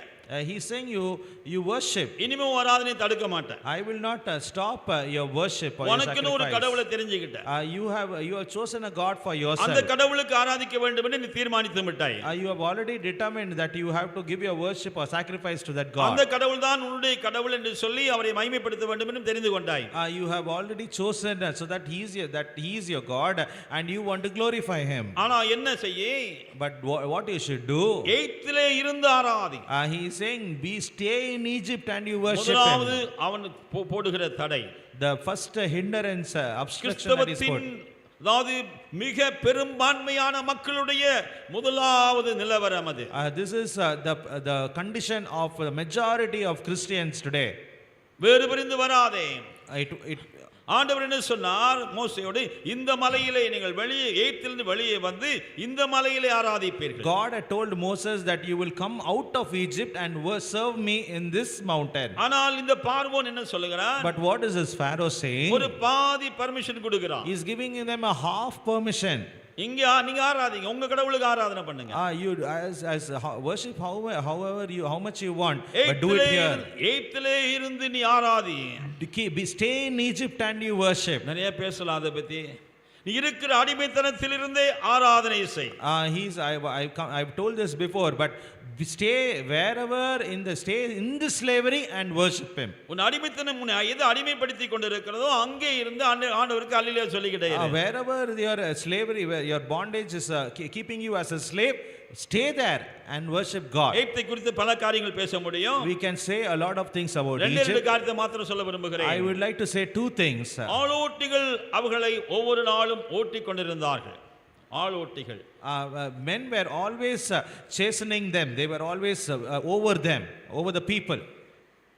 அந்த ஆளோட்டிகள்னா தான் தமிழ்ல போட்டுருக்கு, இங்கிலீஷ்ல என்ன சரியா I do not really. Taskmasters Taskmasters were kept over the people. இல்லையா? டாஸ்க் மாஸ்டர்ஸ் நல்ல ஒரு வேர்டு ஆங்கிலத்துல. It is a good word in English, taskmasters. உலகத்துல எப்படி இருக்காங்க? How are they in the world? They give you a task. உங்களுக்கு ஒரு வேலையை கொடுக்கிறார்கள். They are the masters over it. அதுக்கு மேல அவர்கள் எஜமான்களாக இருக்கிறார்கள். And also they fix a target. அதுக்கு பின்பதாக உங்களுக்கு ஒரு குறிக்கோளை வைக்கிறார்கள். According to the target you are paid or you are rewarded. அந்த குறிக்கோளை நீங்கள் எப்படியாக சந்திக்கிறீரோ அதன் அடிப்படையிலே உங்களுக்கு அவர்கள் சம்பளம் கொடுக்கிறார்கள். And by that you are becoming prosperous in Egypt. அதனாலே நீங்கள் எகிப்திலே நீங்கள் செழிப்பாகி கொண்டிருக்கிறீர்கள். 6 நாள் if you work for 6 days you get 6 days salary. 6 நாள் வேலை செய்தால் 6 நாள் சம்பளம். If you work on the 7th day you get 8 days salary. 7 நாள் வேலை செய்தால் 7வது நாள் வேலை செய்ததுக்கு 8 நாள் சேர்த்து சம்பளம். That is Egypt. அதுதான் எகிப்து. இந்த எகிப்திலே இருந்து Arathi. You stay in this Egypt and worship him. அதாவது அந்த நாளில் இது எவ்விதமாக அதாவது கைகூடி வரப்பட்டிருக்குமோ இல்ல தெரியாது. இந்த நாளிலே மிக சுலபமாக கைகூடி வரக்கூடிய ஒன்று. I do not know how it would have been rewarded or come into hand in those days, but today everything easily comes is happening today. Pastor Rajasekaran தான் பேசுகிறாருல்ல, அவர் ஆராதனை பல்லாவரத்தில் ஆராதனை நடக்குது 8 மணிலேருந்து 10 மணி 12 வரைக்கும் ஆராதனை நடக்குது. அங்கே போயிருக்கிறாங்க, போகணும் இல்லையா? ஆராதனை ஞாயிற்றுக்கிழமை கண்டிப்பாக போகணும். பரவாயில்ல பாஸ்டர் ராஜசேகரன் சொல்லுங்க. பாஸ்டர் ராஜ் ஆப்ட் பர்சன் அதுக்கு. Pastor Rajasekharan is having a worship. It is happening from 8 to 10. Shouldn't we go there? I can go there and worship. ஆனா இன்னைக்கு முடியல. But I can't do it today. அதாவது எகிப்திலே இருந்து நான் ஆராதிக்க வேண்டும். I can be in Egypt and worship him. எனக்கு 10 மணிக்கு அப்புறம் லேப்டாப்ல வேலை இருக்கு. After 10 o'clock I have work in my laptop. 8 மணிக்கு அதை ஆன் பண்ணிடுறேன். I will switch it on at 8 o'clock itself. அவரது 8 ல இருந்து 10 வரைக்கும் ஆன்லைன்ல நல்லா பிரசங்கம் பண்றார், நல்லா வர்ஷிப் பண்ணார். நானும் அதுல இருந்து கையை தட்டி ஆண்டவரை ஆராதிச்சேன். எகிப்திலே இருந்தாரா? He is worshiping. He is starting his worship service at 8 o'clock and he is worship and giving God's word. I can stay in my place and I can worship இந்த from கொரோனாவுடைய ஒரு சாபம் அது. It is the curse of corona. நிறைய சபைகள்ல பாத்தீங்கன்னு சொன்னா in many churches we see ஆலயத்துக்கு வந்து ஆராதிக்கிறவர்கள் இருக்கிறாங்க, உண்மையான ஆராதிக்கிறவர்கள். There have been people who come to the church and they worship the Lord. ஆனா அதே சமயத்துல but at the same time அவங்க வேலைகளையும் வைத்துக்கொண்டு வீட்டில் உட்கார்ந்து ஆன்லைன்ல பார்க்குறவங்களும் இருக்கிறாங்க. ஆன்லைனை குறை சொல்லல, தயவுசெய்து யாரும் தப்பா நினைக்காதீங்க. ஆனால் அது ஒரு கர்ஸ். But there are people who sit in their homes and watch the service online. I'm not going to complain about it, but I would like to say that it is a curse. வயோதிபர்கள் இருக்கிறாங்க, வர முடியாத, அதுக்கெல்லாம் வேற. There are old people who cannot move around, that is different. ஒரு வயோதிபரை வீட்டில் வைத்துக்கொண்டு 7 வாலிபர்களும் 7 பிள்ளைகளும் அங்கே உட்கார்ந்து online ஆராதிப்பாங்க. With one old person in the house, 7 young people are there in the house and they are worshiping the Lord online. இல்லையா? யோசிச்சு பாருங்க எப்படி இருக்குன்னு. Think about it for a minute. கோயிலுக்கு வரும்போது நம்ம பிள்ளைகள் எவ்வளவு ஒழுங்கா இருக்காங்க. How when they come to the church, how good are our children. இதே ஆன்லைன் வர்ஷிப் வீட்ல பார்க்குற பிள்ளைகள் எவ்வளவு நல்லா இருக்காங்க, ஒழுங்கா இருக்காங்களா? How are the children which who watch online worship, are they truly having a good behavior? கோயிலுக்கு வந்து ஆராதிக்கிற அருமையான சகோதரி ஆவியில பொங்கி ஆண்டவர் ஆராதிப்பாங்க. Those the dear sister who comes to the church and worships the Lord, she's filled with the Spirit and she's worshiping the Lord. ஆனால் ஆன்லைன்ல ஆராதிக்கிற அருமையான சகோதரி, but the sister who is worshiping looking at an online service, என்னுள்ள தேவன்பால் பொங்குதே நீங்க பாடிட்டே இருந்து பாடும்போதே அடுத்து தாட் வரும், ஐயோ எங்க கிச்சன்ல சவுல வச்ச சோறு பொங்கு இல்லையோ தெரியல. When she's saying my heart is bubbling, practically நான் சொல்றேன் praise, at the same time she's thinking something else is bubbling in the stove in the kitchen. இது மேலோட்டமாக பேசுகிறேன், அவ்வளவுதான். I'm just superficially talking about it. பாவத்தின் அடிமைத்தனத்திலிருந்து எது அடிமைப்படுத்தி கொண்டிருக்கிறதோ அது அடிமைப்படுத்தி கொண்டிருந்தாலும் பரவாயில்லை, நான் ஆராதிப்பேன் என்று சொல்லும்படியான ஒரு பெருத்த கூட்டம் கிறிஸ்தவத்திலே உண்டு. Whatever be the slavery that sin is bringing into my life, it is okay, I will still worship the Lord. That is what a majority of Christianity is doing today. துன்மார்க்கனுடைய பலி கர்த்தருக்கு அருவருப்பானது. And the sacrifice of the wicked person is an abomination to the Lord. இயேசு கிறிஸ்துவின் மீட்பின் அந்த மகிமை உணராதவனுடைய ஆராதனை நிச்சயமாகவே தேவன் ஏற்றுக்கொள்ள மாட்டார். God will not accept the praise or worship of a person who does not understand the glory of the redemption of God. இவள் எகிப்திலிருந்து வெளியே வருவதற்கு ஆட்டுக்குட்டியின் ரத்தம் சிந்தப்பட்டால் மாத்திரமே எகிப்திலிருந்து வெளியே வர முடியும். அது நடக்காதபடிக்கு ஆட்டுக்குட்டியின் ரத்தம் சிந்தப்பட்ட ரத்தத்தினாலே மீட்கப்படாதபடிக்கு நீ ஆராதனை செய் என்று சொல்லி ஒரு பெரிய கூட்டத்தை பிசாசு வஞ்சகத்திலே அமர்த்தி வைத்திருக்கிறார். Only when the sacrifice of the lamb is being done in Egypt, then only the people can come out and worship the Lord. Without the sacrifice being given, some people are being called. You can worship here in Egypt. அருமையான சகோதரனே சகோதரியே, Dear brother and sister, இந்த மாலை நேரத்தில் ரட்சிக்கப்படவில்லை என்றால், this evening, if you are not yet being saved, ஆட்டுக்குட்டியின் ரத்தத்தினால் நீ மீட்கப்படவில்லை என்றால், if you are not been redeemed by the lamb, நீ அதன் மூலமாக எகிப்தை விட்டு வெளியே வராமல் இருந்தால், if you have not yet come out of Egypt, அங்கே இருந்து ஆராதனை செய், அங்கே இருந்து ஆண்டவரை தொழுது கொள் என்று சொல்லி பிசாசின் வஞ்சகம் தான் உன்னை நடத்தி கொண்டிருக்கிறது என்பதை மறந்து போகாதே. Don't forget that it is a deception of the devil saying to you, just stay back in Egypt and worship. எகிப்திலிருந்து நீ வெளியே வர வேண்டும். You need to come out of Egypt. ஆனால் இவன் என்ன சொல்றான்? வெளியே போகாதே. He's saying, don't go out. நீ ஆளோட்டிகளால் நடத்தப்படுகிறாய். You have been run by taskmasters. ஆளோட்டிகள் அதாவது என்ன பண்ணுவான்? சரி, நல்லா நிறைய மக்கள் அதாவது சுயமாக அதாவது ஆராதனை நடத்தி கொண்டிருக்கிற அநேக மக்கள் உண்டு. There have been many people who are independently leading worship. கடைசி காலத்திலே செவித்தினவுள்ள மக்களாக அநேகர் மாறி தங்களுக்கு விருப்பமான போதகளை ஏற்படுத்திக் கொள்வார்கள். அந்த காலம் தான் இது. This is a time where many people will take to themselves with itching ears preachers who speak according to their own wishes and fantasies. ஆவியினால் நடத்தப்பட்டு ஆராதனை செய்ய வேண்டும். You need to be filled with the Spirit and you need to worship the Lord. இதுதான் தேவ நோக்கம். This is God's purpose. இது ரெண்டும் வேண்டாம். ரட்சிப்பு வேண்டாம், பரிசுத்த ஆவியும் வேண்டாம். No, I don't need salvation, I don't need the Holy Spirit. நான் ஆவியினால் நிறைந்து ஆண்டவரை ஆராதிக்க வேண்டும். I want to worship the Lord by being filled with the Spirit. நான் தேவன் விரும்புகிறார். This is what God desires. ஆனால் இதற்கு முதலாவது ஒரு தடையை அங்கே பிசாசு வைக்கிறார். So Satan is keeping an obstacle first for this. அதிகமாக சமயம் இல்லாதபடி அடுத்த குறிப்புக்கு சீக்கிரம் போயிடுறேன். I am going to go quickly to the next point. இயேசுவின் இரத்தத்தினாலே மீட்கப்படாத ஒருவளாய் ஒருவேளை வாரந்தோறும் ஞாயிற்றுக்கிழமை எல்லா ஆராதனைக்கு போய் கொண்டிருந்தாலும் தயவு செய்து சிந்தித்து பார் இந்த இரவில. Even if you have been going continuously Sunday after Sunday, please think about it this evening. ஆண்டவர் நியமித்த இடத்தில் நான் ஆராதிக்கிறேனா? Am I worshiping God in the place which he has ordained? அடிமைத்தனத்திலிருந்து தான் ஆராதிக்கிறேனா? விடுதலை உள்ள அடிமைத்தனத்திலிருந்து ஆராதிக்கிறேனா? Am I worshiping him in slavery? விடுதலை உள்ளவனாய் ஆராதிக்கிறேனா? Am I worshiping him with freedom? நீ விடுவிக்கப்பட்டவனாய் விடுதலை உள்ளவனாய் ஆராதிக்க வேண்டும் என்பதற்காகவே ஆண்டவராகிய இயேசு கிறிஸ்து கல்வாரியிலே தமது மகிமையான மேன்மையான விடுதலையின் இரத்தத்தை சிந்தி உன்னை இன்றைக்கும் அவர் விடுவிக்கும்படி உண்மை உள்ளவராய் இருக்கிறார். அவருக்கு மகிமை உண்டாகட்டும். Let all glory be to God, because he's redeemed you out of that precious blood, so that you might come out of Egypt and you can worship him. நீ என்னை நான் தெரிந்து கொண்ட ஸ்தலத்திலே ஆராதிக்க வேண்டும் என்று உன்னை தெரிந்து கொண்டிருக்கிறேன். அதை தெரிந்து கொண்டு ரட்சிப்புக்காக உன்னை அர்ப்பணிப்பாயா? I have chosen you so that you might come to the place which I have ordained, so that you can worship me.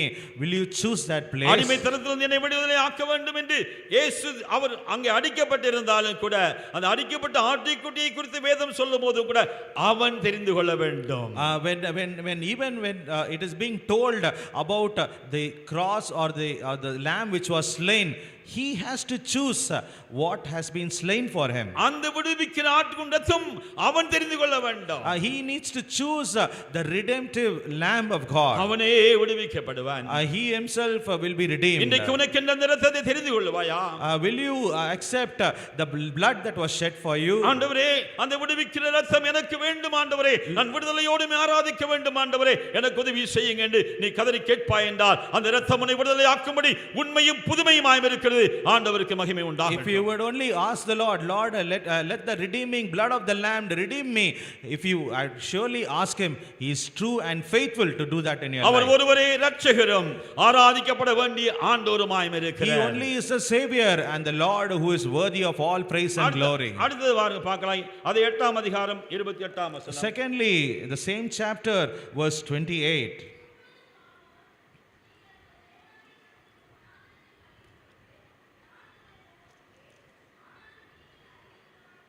கொஞ்சம் சத்தமாக வாசிக்கணும். ஆ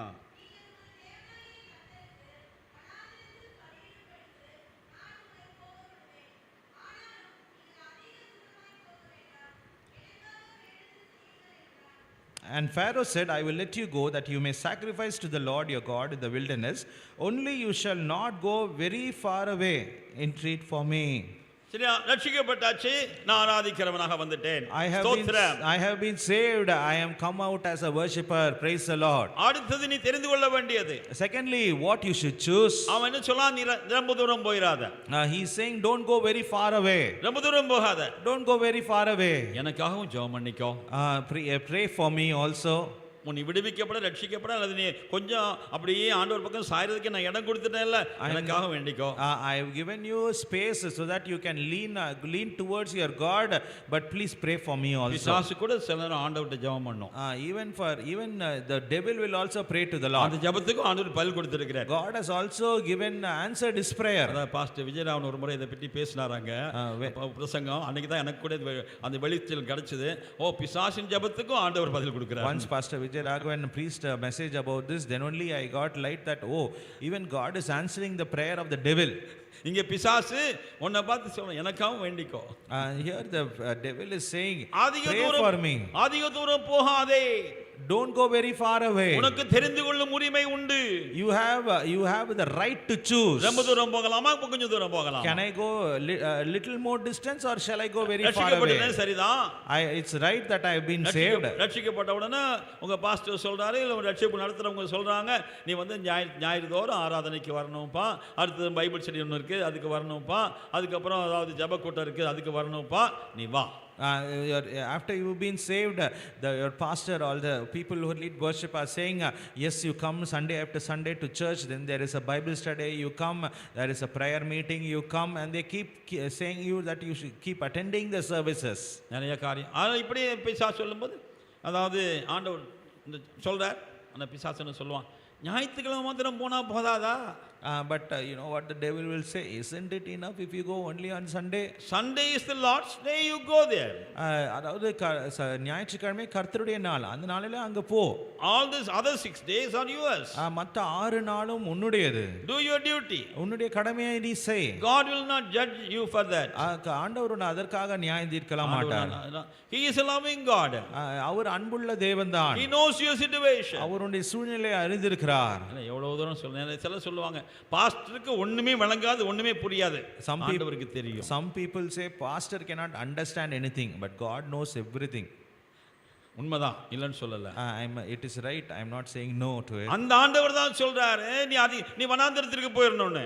That is same God is saying you have to go to the wilderness. அவர் எங்க உன்னை ஆராதிக்க வேண்டும் என்று வைத்திருக்கிறாரோ அங்கே போக வேண்டும் என்று அவர் சொல்லுகிறார். He is saying that the place where you have to go and worship, that is the place you have to go. அதாவது நான் வெறும் physical distance மாத்திரம் சொல்லல, ஆவிக்குரிய டிஸ்டன்ஸ்க்கு வருவோம். I am not only saying about the physical distance, I am also coming to the spiritual distance.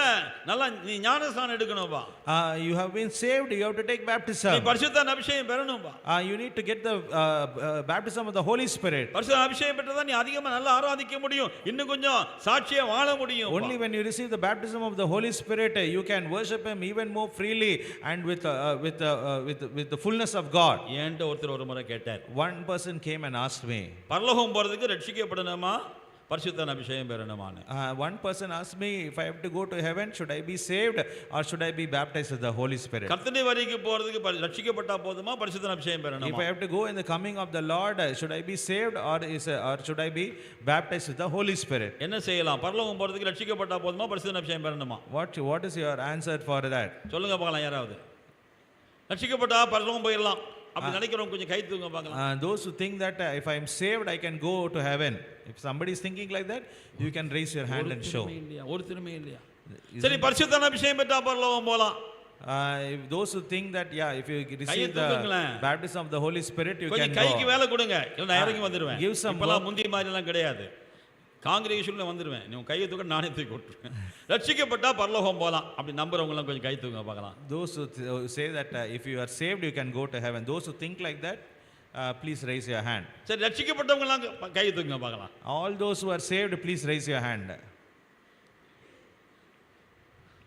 ஐயோ இன்னைக்கு ஒரு இவாஞ்சலிக்கல் மீட்டிங் தான் நடத்துகிறோம் போல தெரியுது, கூட்டம் முடிஞ்சோடனே ஒரு ரட்சிப்புக்காக இவங்களை நடத்தணும் போல தெரியுது. ரட்சிக்கப்பட்டவங்களாம் கை தூங்க பார்க்கலாம். All those who are saved, guy please raise தூங்க your நான் விட hands. மாட்டேன். ரட்சிக்கப்பட்டவங்களாம் கை தூங்க, நல்லா தூங்க. All those who are saved, lift up your hands well. சரி, நல்லா அப்படியே இருக்கட்டும். நீங்க எல்லாம் பரலோகம் போவீங்களா? All நான் பரலோகம் போக மாட்டேன்னு நினைக்கிறவங்க கை கீழே போட்டுருங்க. இது ஒரு முறை கேட்டப்ப ஒரு முறை ஒரு சின்ன ஒரு பைபிள் ஸ்டடி தான் நடத்தினேன். I was நான் conducting a கொஞ்சம் Bible டிஃபரன்ஷியேட் study. பண்ணி பேசினேன். I differentiated and I was preaching.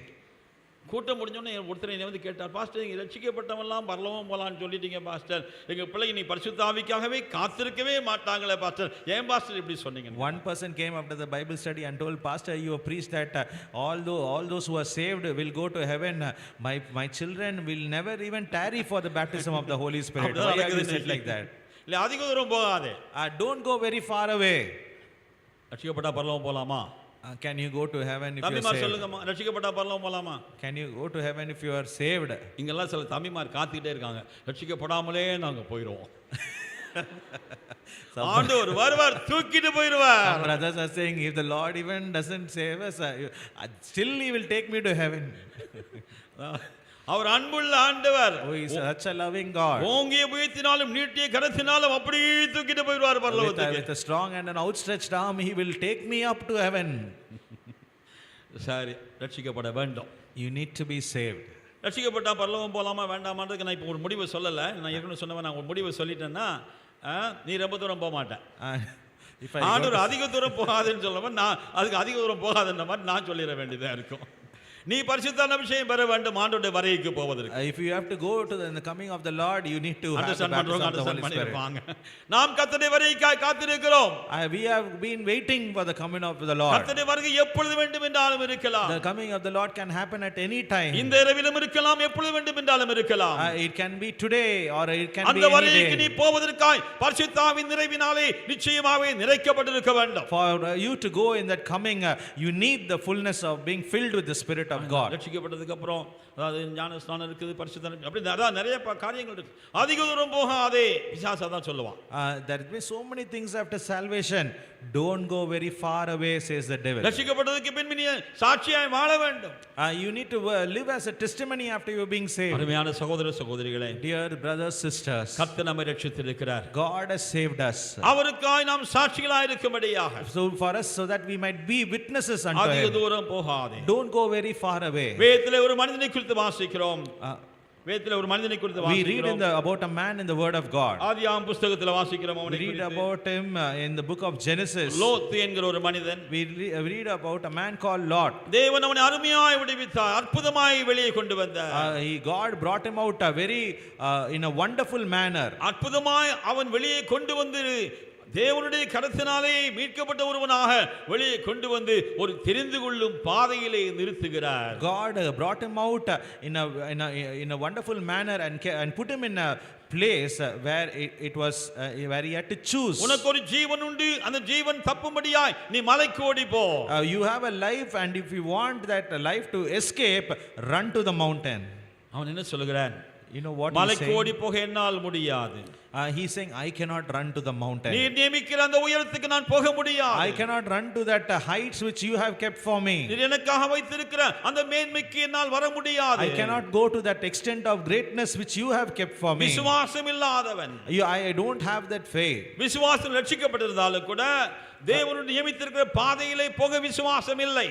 Even though I have been saved by faith, I do not have the faith to go in the way that God has set for me. நல்ல வேத வாக்கியம் சொல்லுகிறது, பக்கத்துல ஒரு சின்ன ஊர் இருக்கிறது, அங்கே நான் ஓடி போவேன். The word of God says very clearly that He says there is a very small city next to me, close to us.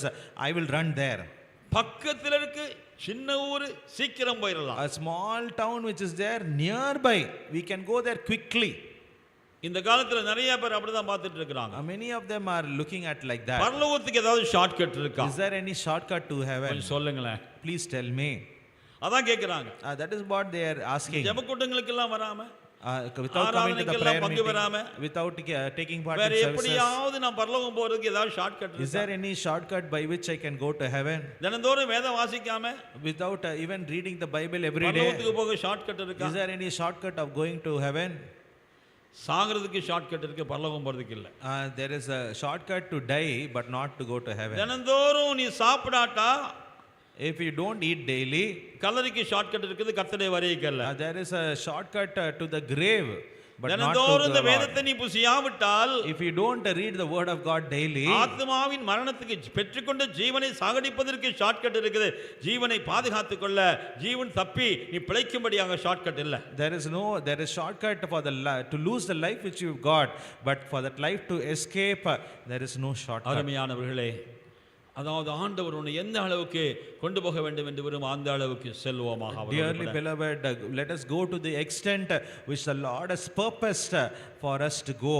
நான் ஆண்டவரோடு போவதற்கு, அது ஆண்டவரை ஆராதிக்கிறவனாய் முற்றிலுமாய் தேர்ந்தவனாய் நிறுத்தப்படுவதற்கு எனக்கு ஒரு ஆண்டவரோடு செலவழிக்க வேண்டிய சமயம் உண்டு. மேலே போக வேண்டும் என்றால் நான் பிரயாசப்பட வேண்டும். If I want to go up, I need to make efforts. I need to spend time with God. நீ பெற்றுக்கொண்ட ரட்சிப்பு நிறைவேறும்படியாக பயத்தோடும் நடுக்கத்தோடும் பிரயாசப்படுவோமாக. Let us work out our salvation with fear and trembling. அடுத்த குறிப்புக்கு சீக்கிரமாக வரலாம். Let us come quickly to the next point. அது யாத்திராகமம் 10ஆம் அதிகாரம் 10ஆம் 11ஆம் வசனம். Exodus chapter 10 verses 10 and 11.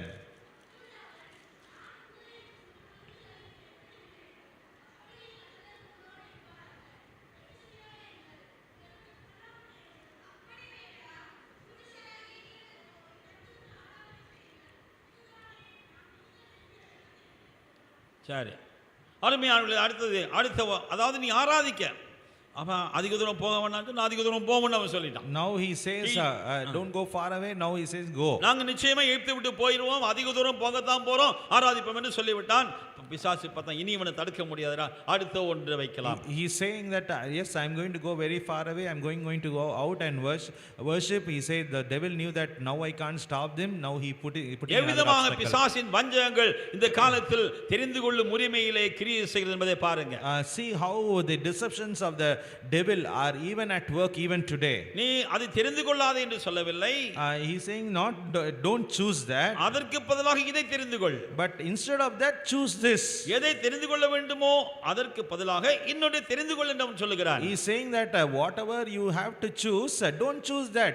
Choose this which I am telling you. That's a trade trick, அதாவது வியாபார தந்திரம் அது. That is a business trick that is being worked out. நீங்க போய் ஐஸ்கிரீம், அதாவது ஒரு கடையில் போய் நீங்க வந்து, அதாவது தோரம் பருப்பு இருக்கான்னு கேட்டா இல்லைன்னே சொல்ல மாட்டான் நல்ல வியாபாரி. என்ன சொல்லுவான்? கடலை பருப்பு இருப்பா. If you go to a provision shop, if you ask him, do you have tur dal?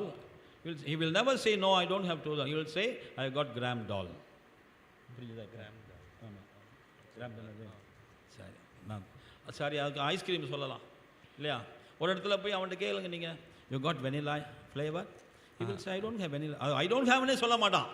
Vanilla flavour இருக்குதான்னு கேட்டா வெனிலா இல்லன்னு சொல்ல மாட்டான். பிஸ்தா ஃப்ளேவர் இருக்கு, அது நல்லா இருக்குன்னுவா. He will say pista is there, that will be even more tasty. இதேதான் பிசாசு வேலை. This is the work of the devil. அதான் இங்க செய்றான். That is what he is doing. போங்க பரவாயில்ல. He is saying go, it is okay. அதாவது நனையிற ஆட்டை பார்த்து ஓநாய் அழுதுச்சான். The wolf cried at the sheep which was getting wet. அத மாதிரி தான் இங்க. That is how it is here. ஆண்டவரை பார்த்தும் பிசாசு அவன் ரொம்ப இரக்கமுள்ளவனா காமிப்பான் சில நேரம்.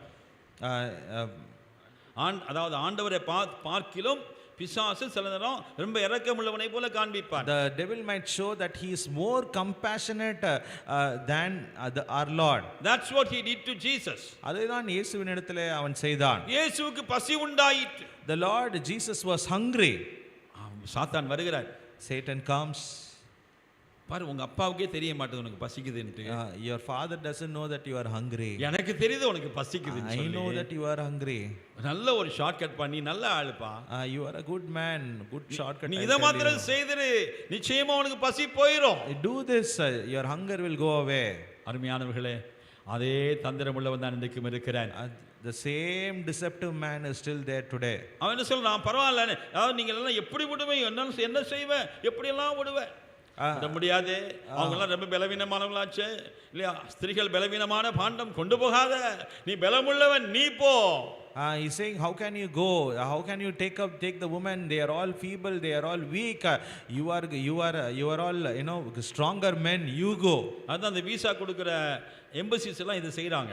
That is what the embassies which give visa are doing today. நீ வேலைக்கு போறியா? You're going to work. அமெரிக்காவுக்கு போறியா? You want to go to America? நீ போறா போ, பொண்டாட்டி இங்க வச்சிட்டு போய். You go. If you want to go, you keep your wife. You stay. Let her stay over here. அப்ப எனக்கு தெரியும் நிச்சயமா திரும்பி இங்க வந்துருவேன். And I know that you will surely come back here.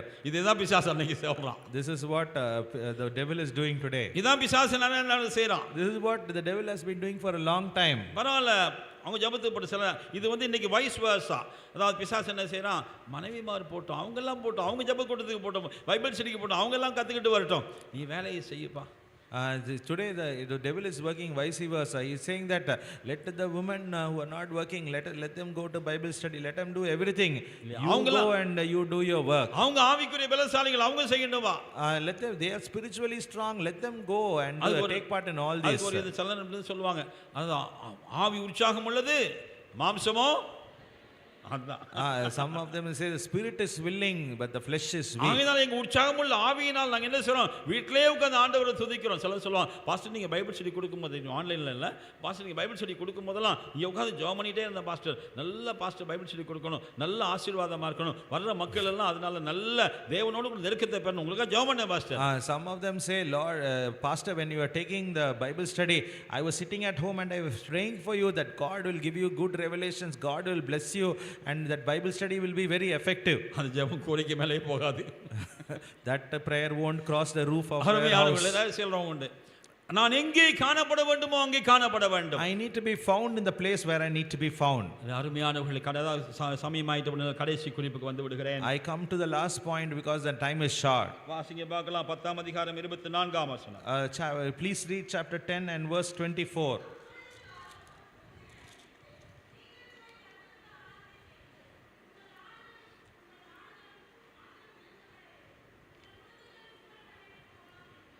And Pharaoh called unto Moses and said, Go ye serve the Lord, only let your flocks and your herds be stayed.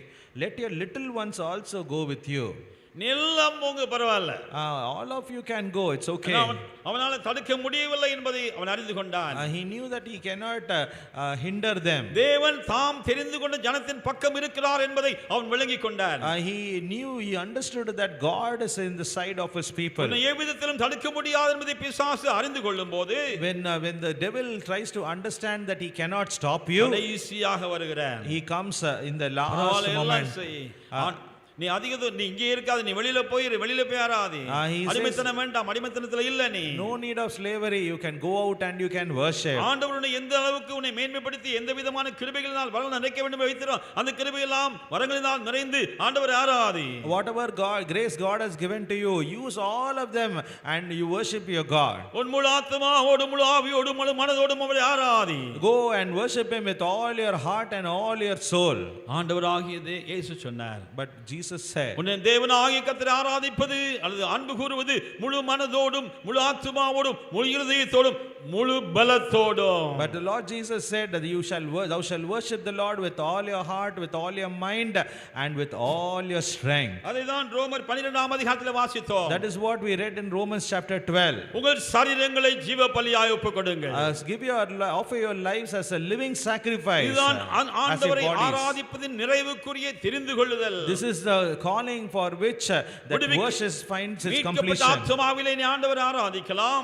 With a redeemed soul you can worship the Lord. உற்சாகமுள்ள ஆவியோடு ஆண்டவரை ஆராதிக்கலாம். You can worship the Lord with a willing spirit. ஆனால் இரத்தத்தினாலே கிரயத்துக் கொள்ளப்பட்ட சரீரத்தினாலே ஆண்டவரை ஆராதிக்கிறாயா? But are you worshiping the Lord by a body that has been redeemed for him? ஜீவ பலியாக, as a living sacrifice. அந்த ஆராதனையிலே ஒரு வேதனை நீ உணர வேண்டும். என் சரீரத்திலே ஒரு வேதனை உணர்ந்தேன் அல்லது ஒரு குறைவை உணர்ந்தேன், அதாவது விலக்கப்பட்டதை உணர்ந்தேன் என்பதை நீ அறிய வேண்டும். You need to understand, you need to be convicted convinced that there is something that is lesser in my body, that is not acceptable in my body. சரீரத்தின் சௌகரியங்கள் மறுக்கப்பட்டு பட்டதை நீ அறிய வேண்டும். You need to understand all those things which are pleasurable in my body. உன் சரீரத்துக்கான இன்பங்கள் எல்லாம் அங்கே கொடுக்கப்படாததை நீ அறிய வேண்டும். You need to know that all the pleasures cannot be given over இது there. கிரயத்துக் கொள்ளப்பட்ட சரீரம் என் ஆண்டவருடைய இரத்தத்தினாலே கிரயத்துக் கொள்ளப்பட்டது. ஆகையால் இதை நான் எவ்விதம் உடுத்துவிக்க வேண்டும், எவ்விதம் போஷிக்க வேண்டும் என்பதை நீ அறிய வேண்டும், தெரிந்து கொள்ள வேண்டும். You need to know how you need to feed your body, because you understand what has been the price that has been paid for it to be redeemed. ஆகையால் தான் பரிசுத்த பவுல் தன்னுடைய நிருபத்திலே பிலிப்பி நிருபத்திலே சொல்லுகிறார், ஆண்டவராகிய என் கர்த்தராகிய இயேசு கிறிஸ்துவின் அறிவின் மேன்மைக்காக எல்லாவற்றையும் நஷ்டம் என்று விட்டேன், குப்பையுமாக எண்ணுகிறேன். That is why Apostle Paul, for me to know the excellency of knowing God, I consider everything as trash, as dung. உன் சரீர நன்மைகளை எல்லாம் அனுபவித்துக் கொண்டு சரீரத்தை எவ்வளவு ஆடம்பரமாக காண்பிக்க வேண்டுமோ அதையெல்லாம் அனுபவித்து உலக வாழ்க்கைக்காக சரீர பிரகாரமான நன்மைகளுக்காக எந்தெந்த விதமான காரியங்களை எந்த விதமான பொருட்களை எல்லாம் உன் வீட்டிலே சேர்த்துக் கொண்டு நன்மையாய் காணப்பட்டு தேவனை ஆராதிக்க வேண்டும் என்று விரும்பினால் தேவன் அதை அங்கீகரிப்பதில்லை. God doesn't accept if you keep your bodies in such a way, if you stack up things to adorn your body, to give pleasure to your body, to make your body to be feeling good. He doesn't recognize that kind of worship that can come out of that body. வெளிப்படுத்த முடியாதபடிக்கு உன் வீட்டிலே வைத்திருக்கிற அலங்கார பொருட்கள் இருக்கிறதே, அதன் நிமித்தமாய் நீ தேவனை ஆராதிக்க முடியாது, முழுமையாய் ஆராதிக்க முடியாதவனாய் பிசாசு மாற்றி விடுகிறான். The devil changes you into a person so that you cannot worship God, because you have given place those things which just adorn the body. தேவனை ஆராதிக்கிறவன் என்று சொல்லக்கூடிய நிலையிலே எதை உடுத்த வேண்டும், எதை உண்ண வேண்டும் என்பதை நீ தெரிந்து கொள்ளாதபடிக்கு நீ அவிதமாய் காணப்படுவாய் என்றால் தேவனை உண்மையாய் சரீர பிரகாரமாய் நீ அவரை அர்ப்பணித்து ஆராதிக்கிறவனோ அல்ல. If you don't get to know what will God accept, with respect to that which I wear, with respect to what I intake, if you don't understand that, then God may not recognize that worship. May the Holy Spirit convict you. I offer my bodies as a living sacrifice. அது வேதனை அனுபவிக்கிறது. When I tell a sacrifice, it means I undergo a suffering. எனக்கு ஒரு நஷ்டம் உண்டு. When I undergo this, I experience loss. இது எனக்கு லாபகரமானதாய் காணப்பட்டாலும் கூட இதை நான் விட்டு தான் ஆண்டவர் ஆராதிக்க வேண்டும். Even if I find this as a profitable, I need to leave this so that I might worship the Lord. சமுதாயத்திலே நான் ஒரு பெரியவள் ஒரு மேன்மையானவன் என்று ஏற்றுக்கொள்ளப்பட வேண்டும் என்றால் இந்த ஆடை தான் எனக்கு வேண்டும் என்று சொல்லி நீ விரும்புவாய் என்றால் அது தேவனை நீ நன்றாக ஒரு சரீரத்தில் ஜீவபலியாய் அர்ப்பணித்து ஆராதிக்கிறாய் என்பதாகாது. It doesn't mean that God will accept your worship if you think that I need to still have this so that I can have a good name in the society. சரீரத்திலே ஜீவபலியாய் அர்ப்பணித்தல், offering your bodies as a living sacrifice. இன்னைக்கு अनेகருடைய மனது ஒரு மாற்றம் இல்லை. Why there is no transformation or renewal in the mind? புதிதாகிறதுனாலே. It is not, there is no renewing of the mind. அதற்காகத்தான் தேவனை தெரிந்து கொண்டிருக்கிறார். God has chosen us so that our minds should be renewed. கெட்டுப்போன மனதை அவர் சுத்தமாக்கினார். If we can clean a mind that is corrupted, சத்துருவாய் இருந்த மனதை அவர் தேவனுக்கு பிரியமான மனதாய் மாற்றினார். The mind which once served the enemy, he makes that mind to be pleasurable unto God. இந்த மனது முழுமையாய் தேவனாலும் தேவனுடைய கிருபையினாலும் தேவனுடைய இரக்கங்களால் நிறைக்கப்பட்டு, this mind is being filled with the goodness of God and with the grace that God offers. அது சரீரத்திலே வெளிப்பட வேண்டும். It also needs to be revealed உன் வாயின் வார்த்தைகளிலே வெளிப்பட வேண்டும். It needs to be revealed through your words. நீ கேட்கிறவைகளிலே வெளிப்பட வேண்டும். It needs to be revealed through the things which you hear. நீ உபயோகிக்கிற பொருட்களிலே வெளிப்படுத்தப்பட வேண்டும். It needs to be revealed in the things that you use. செல்போன்ல நீங்க அதை செய்யாதீங்க இதை செய்யாதீங்கன்னு எவ்வளவுதான் நாம் சொன்னாலும் சரி, how much ever we say don't use these things in the cell phone, இன்னைக்கு பிசாசு என்ன செய்றான் தெரியுமா? you know what the devil is telling you to do? ஒரு தெளிவுள்ள மனதாக மாற்றுவதை போல அப்டேட் என்று சொல்லி உன்னை அவன் உருவாக்கி கொண்டிருக்கிறான். So that you can be more clear in your mind, every time he is giving some update after update. தேவனை ஆராதிக்கிற உண்மையாய் உன் சரீரத்தை ஒப்புக்கொடுத்து என் கண்ணின் காட்சிகள் பார்க்கிறவைகள் அல்ல, நான் கேட்கிறவைகள் அல்ல, இதன் மூலமாய் எனக்குள்ளே புகுத்தப்படுவைகள் அல்ல, இவைகள் இதன் மூலமாய் எனக்குள்ளே புகுத்தப்படுவதனாலே ஒவ்வொரு நாளும் மனம் புதிதாகிறது என்று சொல்லும்படியா நீ மாறுவாய் என்றால் அதுவே ஜீவனுள்ள ஆராதனை, ஜீவ பலியாய் அர்ப்பணிக்கிற If ஆராதனை. only you would give place to God and to the word of God, so that it updates you every day of your life, and if you would live by this standard, then that is the reasonable worship that ஒவ்வொரு God will நாளும் இந்த accept. வார்த்தையினால் உன் மனம் புதிதாகிக் கொண்டே இருக்கும் என்றால் உன் செல்போன் பழையதாகிக் கொண்டே இருக்கும். Every day if your life is being renewed by this word, if it is updated by this word, then your cell phone will become அதனால outdated. எனக்கு கிடைக்கிற அறிவு பழமையானது, இதனால எனக்கு கிடைக்கிற அறிவு The புதுமையானது. knowledge that you get from that is old, but the knowledge that you will get from this is new. அதுல உனக்கு ஒரு நிச்சயமாகவே ஒரு சரிவு உண்டு. Surely you have a body. எல்லாம் சொன்னாங்க செல்போனை வந்து கட்டுப்படுத்துங்க எல்லாம் சொல்லியாச்சு, இங்க எல்லாம் நீங்க எல்லாம் அணைச்சு வச்சிட்டீங்க, வீட்டுக்கு போகும்போது தான் சோதனை வரும். You all have we have all told you about cell phones, you have switched it off, but the temptation comes when you go home. எத்தனை ஆஃபர் வருது, எத்தனை ஆஃபர் வருது செல்போன்ல. How many offers for one cell phone? எதுக்கெல்லாம் offer வருது? What and all offers we get? இல்ல buy one get 2 3 free. Buy one get 2 3 free. எவ்வளவு offer இருக்கு? சொல்லுங்க பாஸ்டர், செல்போன்ல போனா எவ்வளவு ஆஃபர் இருக்கு pastor? They say, pastor, you see how much is offered through the cell phone. அது அநித்தியமான offers. They are all non-eternal offers. இது நித்தியமான offer. This is an eternal offer. இந்த கிருபையிலே உன் சரீரத்தை ஜீவ பலியாக ஒப்பு கொடுக்கும்படியா தெரிந்து கொள். You choose to offer your bodies as a living sacrifice. I will suffer loss by not using this. நான் நஷ்டத்தை அதாவது அனுபவிப்பேன், இதை உபயோகிக்காமல் நான் By அனுபவிப்பேன். not getting the knowledge from my cell phone I may lose something. என்னுடைய அலைபேசியிலிருந்து அந்த அறிவை பெற்றுக்கொள்ளாமல் நான் ஒரு நஷ்டத்தை அனுபவிப்பேன். Sometimes that may be painful to me. அது எனக்கு வருத்தத்தை கொடுக்கலாம். But this word of God which is life and life eternal. ஆனால் இந்த தேவனுடைய வார்த்தையோ ஜீவனும் நித்திய ஜீவனும் உள்ளதாக இருக்கிறது. Every day it is going to give me life in every part wherever I give my body as a living sacrifice. நான் எந்த இடத்திலே என்னுடைய சரீரத்தை ஜீவ பலியாக ஒப்பு கொடுக்கிறேனோ அந்த இடத்திலே அது தேவனுடைய கிரியை எனக்குள்ளாக நடக்கும். In whatever the நடக்கும். angle I really submit myself or place my body on the altar and my selfish and my everything become my physical on the altar of God, in that place God is infusing his life.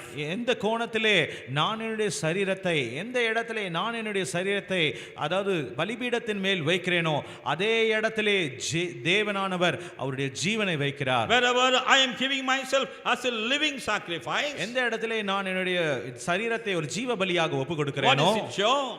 Sacrifice, when you offer something as a sacrifice, the final thing is death in that. அதாவது ஒரு பலி என்று கொடுக்க வேண்டும் என்றால் கடைசியாக முடிவிலே அங்கு ஒரு மரணம் நடைபெறுகிறது. But when I offer my body as a living sacrifice, ஆனால் என்னுடைய சரீரத்தை ஒரு ஜீவனுள்ள பலியாக நான் கொடுக்கும் பொழுது, whenever I give, when I feel death is going to capture, when death is going to take over, மரணமானது என்னை மேற்கொள்ள போகிறது என்று நான் நினைக்கும் பொழுது, death is swallowed up a victory in the name of Jesus. இயேசுவின் நாமத்திலே மரணமானது ஜெயமாக விழுங்கப்படுகிறது. It is not the final death. அது முடிவல்ல. அந்த Every day whenever I am laying myself on the altar as a living sacrifice, that sacrifice is infused by the life of the living God. நான் ஒவ்வொரு நாளும் என்னுடைய சரீரத்தை ஜீவ பலியாக நான் வைக்கும் பொழுது ஒவ்வொரு நாளும் ஜீவனுள்ள தேவனுடைய ஜீவனாலே அது புதுப்பிக்கப்படுகிறது. You will never lose your life. நான் ஒருபோதும் என்னுடைய ஜீவனை இழப்பதில்லை. lose anything with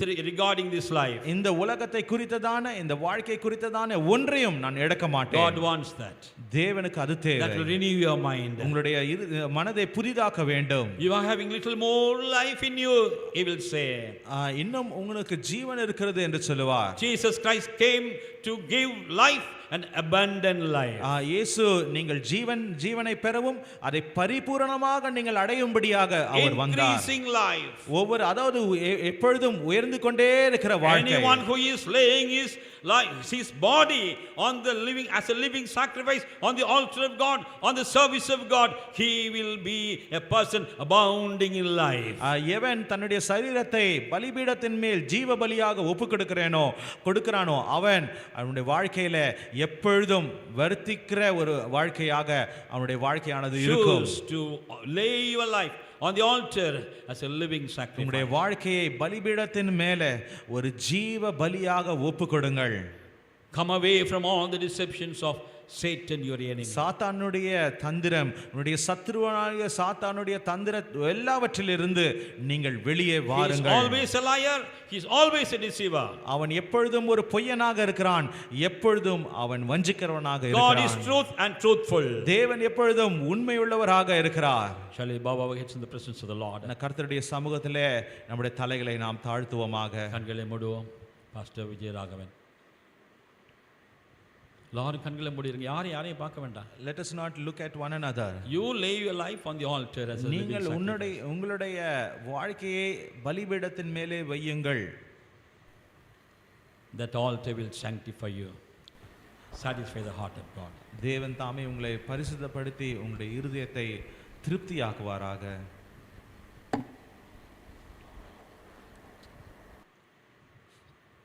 By choosing God, God has chosen you. தேவனை தெரிந்து கொள்வதன் மூலமாக நீங்கள் தேவனை தெரிந்து கொண்டிருக்கிறீர்கள். God has chosen you. Think about that. தேவன் உங்களை தெரிந்து கொண்டிருக்கிறார். அதை குறித்து God யோசித்து has come பாருங்கள். into your life தேவன் உங்களுடைய வாழ்க்கைக்குள்ளாக வந்திருக்கிறார். and He makes a demand. அவர் ஒரு காரியத்தை எதிர்பார்க்கிறார். He has the right of ownership over you.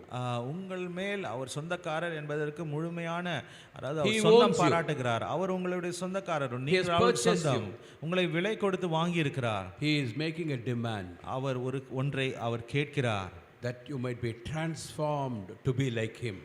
நீங்கள் அவரை போல மாறும்படியாக மறுரூபமாகும்படியாக அவர் கேட்கிறார். Present yourself, offer yourself as a living sacrifice. உங்களையே ஜீவ பலியாக ஒப்புக்கொடுங்கள். Your life to be presented to God completely. உங்களுடைய ஜீவனானது தேவனுக்கென்று முழுமையாக படைக்கப்பட வேண்டும். As a sacrifice to God. ஒரு தேவனுக்கென்று ஒரு பலியாக ஒப்புக்கொடுக்கப்பட வேண்டும். Then you will know the renewal changing within your whole being. அப்பொழுது உங்களுடைய முழு சரீரத்திலும் ஆழ்தத்துவத்திலும் ஒரு புதுப்பித்துதலை நீங்கள் உணருவீர்கள். You will be transformed into His likeness and image. நீங்கள் இன்னும் அதிகமாக அவருடைய சாயலுக்கு ஒப்பாக மறுரூபமாக்கப்படுவீர்கள். God has a right over you now. தேவன் உங்கள் மேலே ஒரு உரிமை கொள்ளுகிறவராக இருக்கிறார். How many of you are willing? எவ்வளவு பேர் ஆயுதமாக இருக்கிறீங்க? Closing your eyes, just tell the Lord. உங்களுடைய கண்களை மூடி ஆண்டவரிடத்திலே சொல்லுங்கள். Lord, it is what is impossible with men or possible with you. ஆண்டவரே மனுஷனால் கூடாதது உம்மால் கூடும். You are my Lord. நீர் என்னுடைய தேவன். You shed your precious blood. ஆண்டவரே உம்முடைய விலையேறப்பெற்ற இரத்தத்தை சிந்தினீர். For me you have died. எனக்காக நீர் மரித்திருக்கிறீர். Lord, you are alive. ஆண்டவரே நீர் உயிரோடு இருக்கிறீர். I want that resurrection power in me. ஆண்டவரே அந்த உயிர்த்தெழுதலின் வல்லமை எனக்குள்ளாக தேவை. Help me to live the life of Christ. ஆண்டவரே கிறிஸ்துவினுடைய வாழ்க்கையை நான் வாழும்படியாக எனக்கு உதவி செய்தார். I offer myself to you. ஆண்டவரே என்னையே உமக்கென்று ஒப்புக்கொடுக்கிறேன். Total dedication. ஆண்டவரே முழுமையாக ஒப்புக்கொடுக்கிறேன். So that you might be pleased. ஆண்டவரே நீர் பிரியப்படும்படியாக Change me. ஆண்டவரே என்னை நீர் மாற்றுவீராக. That is transformation. அதுதான் மாற்றம். God will do that. ஆண்டவரே Provided you open your heart and offer yourself. நீங்கள் எவ்வளவாக உங்களை ஒப்பு கொடுத்து உங்களையே நீங்கள் ஒப்பு கொடுக்கிறீர்களோ அவ்வளவு வண்ணமாக தேவன் செய்வார். It should be a continuous process every day. ஒவ்வொரு நாளும் தொடர்ந்து நீங்கள் அதை செய்து கொண்டே இருக்க Remembering you வேண்டும். don't belong to yourself, you belong to the Lord. நீங்கள் உங்களுக்கு சொந்தமானவர்கள் அல்ல, நீங்கள் கர்த்தருக்கு சொந்தமானவர்கள். You are bought with a price, therefore glorify God in your body. நீங்கள் கிரயத்திற்கு விலை கொடுத்து வாங்கப்பட்டவர்கள் நாளே உங்களுடைய சரீரங்களிலே தேவனை மகிமைப்படுத்துங்கள். Gracious loving heavenly Father, கிருபையுள்ள அன்புள்ள பரமபிதாவே, We want to thank you. You have the right of ownership in our lives. ஆண்டவரே எங்கள் வாழ்க்கையில எங்களுடைய ஜீவன் மேல் எல்லா உரிமையும் உங்களுக்கு இருக்கிறது. உமக்கு ஸ்தோத்திரம். You sacrificed your son for us. ஆண்டவரே உம்முடைய குமாரனே எங்களுக்காக பலியாக ஒப்புக்கொடுத்தீர். You have the right to demand. ஆண்டவரே எல்லா கேட்பதற்கு உங்களுக்கு எல்லாம் உரிமையும் இருக்கிறது. When we come under the lordship of Jesus Christ, ஆண்டவரே இயேசு கிறிஸ்துவினுடைய கர்த்தத்துவத்துக்குள்ளாக நாங்கள் வரும்பொழுது that he might be the Lord over us, ஆண்டவரே எங்கள் மேல் நீர் ஆண்டவராகவும் கர்த்தராக இருக்கும்படியாக putting an end to that Adamic nature, to our old lifestyle. ஆண்டவரே எங்களுடைய பழைய வாழ்க்கை முறைக்கு அந்த ஆதாமுடைய சுபாவத்திற்கு நீர் ஒரு முற்றுப்புள்ளி வைக்கும்படியாக, Not being conformed to the world even though we are living in the world. ஆண்டவரே இந்த உலகத்திலே நாங்கள் வாழ்ந்தாலும் இந்த உலகத்திற்கு ஒத்த வேஷம் நாங்கள் தெரியாமல் இருக்கும்படியாக, To be the people of God, ஆண்டவரே தேவ ஜனமாக நாங்கள் இருக்கும்படியாக, to be a man of God and a woman of God. ஒரு தேவ மனுஷனாகவோ தேவ மனுஷியாக நான் இருக்க You are முடியாது. raising up a people even today. ஆண்டவரே இன்றைக்கும் ஒரு ஜனத்தை நீர் All over the world you are moving by your spirit. ஆண்டவரே உலகம் முழுவதும் உம்முடைய ஆவியின் மூலமாக செயல்பட்டு You are கொண்டிருக்கிறீர். building that one church for which you came, Lord. ஆண்டவரே நீர் எதற்காக வந்தீரோ அந்த ஒரே சரீரமான சபைக்காக நீர் அதை Your கட்டிக் purpose கொண்டிருக்கிறீர். is here in our midst. ஆண்டவரே உம்முடைய நோக்கமானது எங்கள் மத்தியிலே இருக்கிறது. Build, Lord, those hearts and lives that are yielded to you tonight. ஆண்டவரே இந்த இரவிலும் உமக்கென்று ஒப்புக்கொடுக்கப்பட்ட அந்த ஜீவனை அந்த வாழ்க்கைகள் எல்லாம் நீர் கட்டும்படியாக ஜெபிக்கிறேன். Not by power, not by might, but by my spirit, you have said, Lord. ஆண்டவரே நீர் சொல்லியிருக்கிறீர் பலத்தினாலும் அல்ல பராக்கிரமத்தினாலும் அல்ல என்னுடைய ஆவியினாலே ஆகும் By என்று the சொன்னீரே. power of your Holy Spirit, do that work in the lives of those that are yielded to you. ஆண்டவரே பரிசுத்த ஆவியினுடைய வல்லமையினாலே ஆண்டவரே உமக்கென்று ஒப்புக்கொடுக்கப்பட்ட அந்த வாழ்க்கையிலே தேவன் கிரியை செய்யும்படியாக ஜெபிக்கிறோம். Build your church, Lord. ஆண்டவரே உம்முடைய சபையை நீர் Make us கட்டும். strong, Lord. ஆண்டவரே எங்களை நீர் Join our பலப்படுத்தும். hearts, Lord, எங்களுடைய இருதயங்களை ஒருமுகப்படுத்தும். in your body, ஆண்டவரே உம்முடைய சரீரத்திலே அதை செய்யும் that you will ஆண்டவரே. be glorified in our lives. ஆண்டவரே எங்களுடைய வாழ்க்கையில நீர் மகிமைப்படும்படியாக In Jesus' name we pray. இயேசு நாமத்திலே ஜெபிக்கிறோம் பிதாவே. Amen. ஆமென்.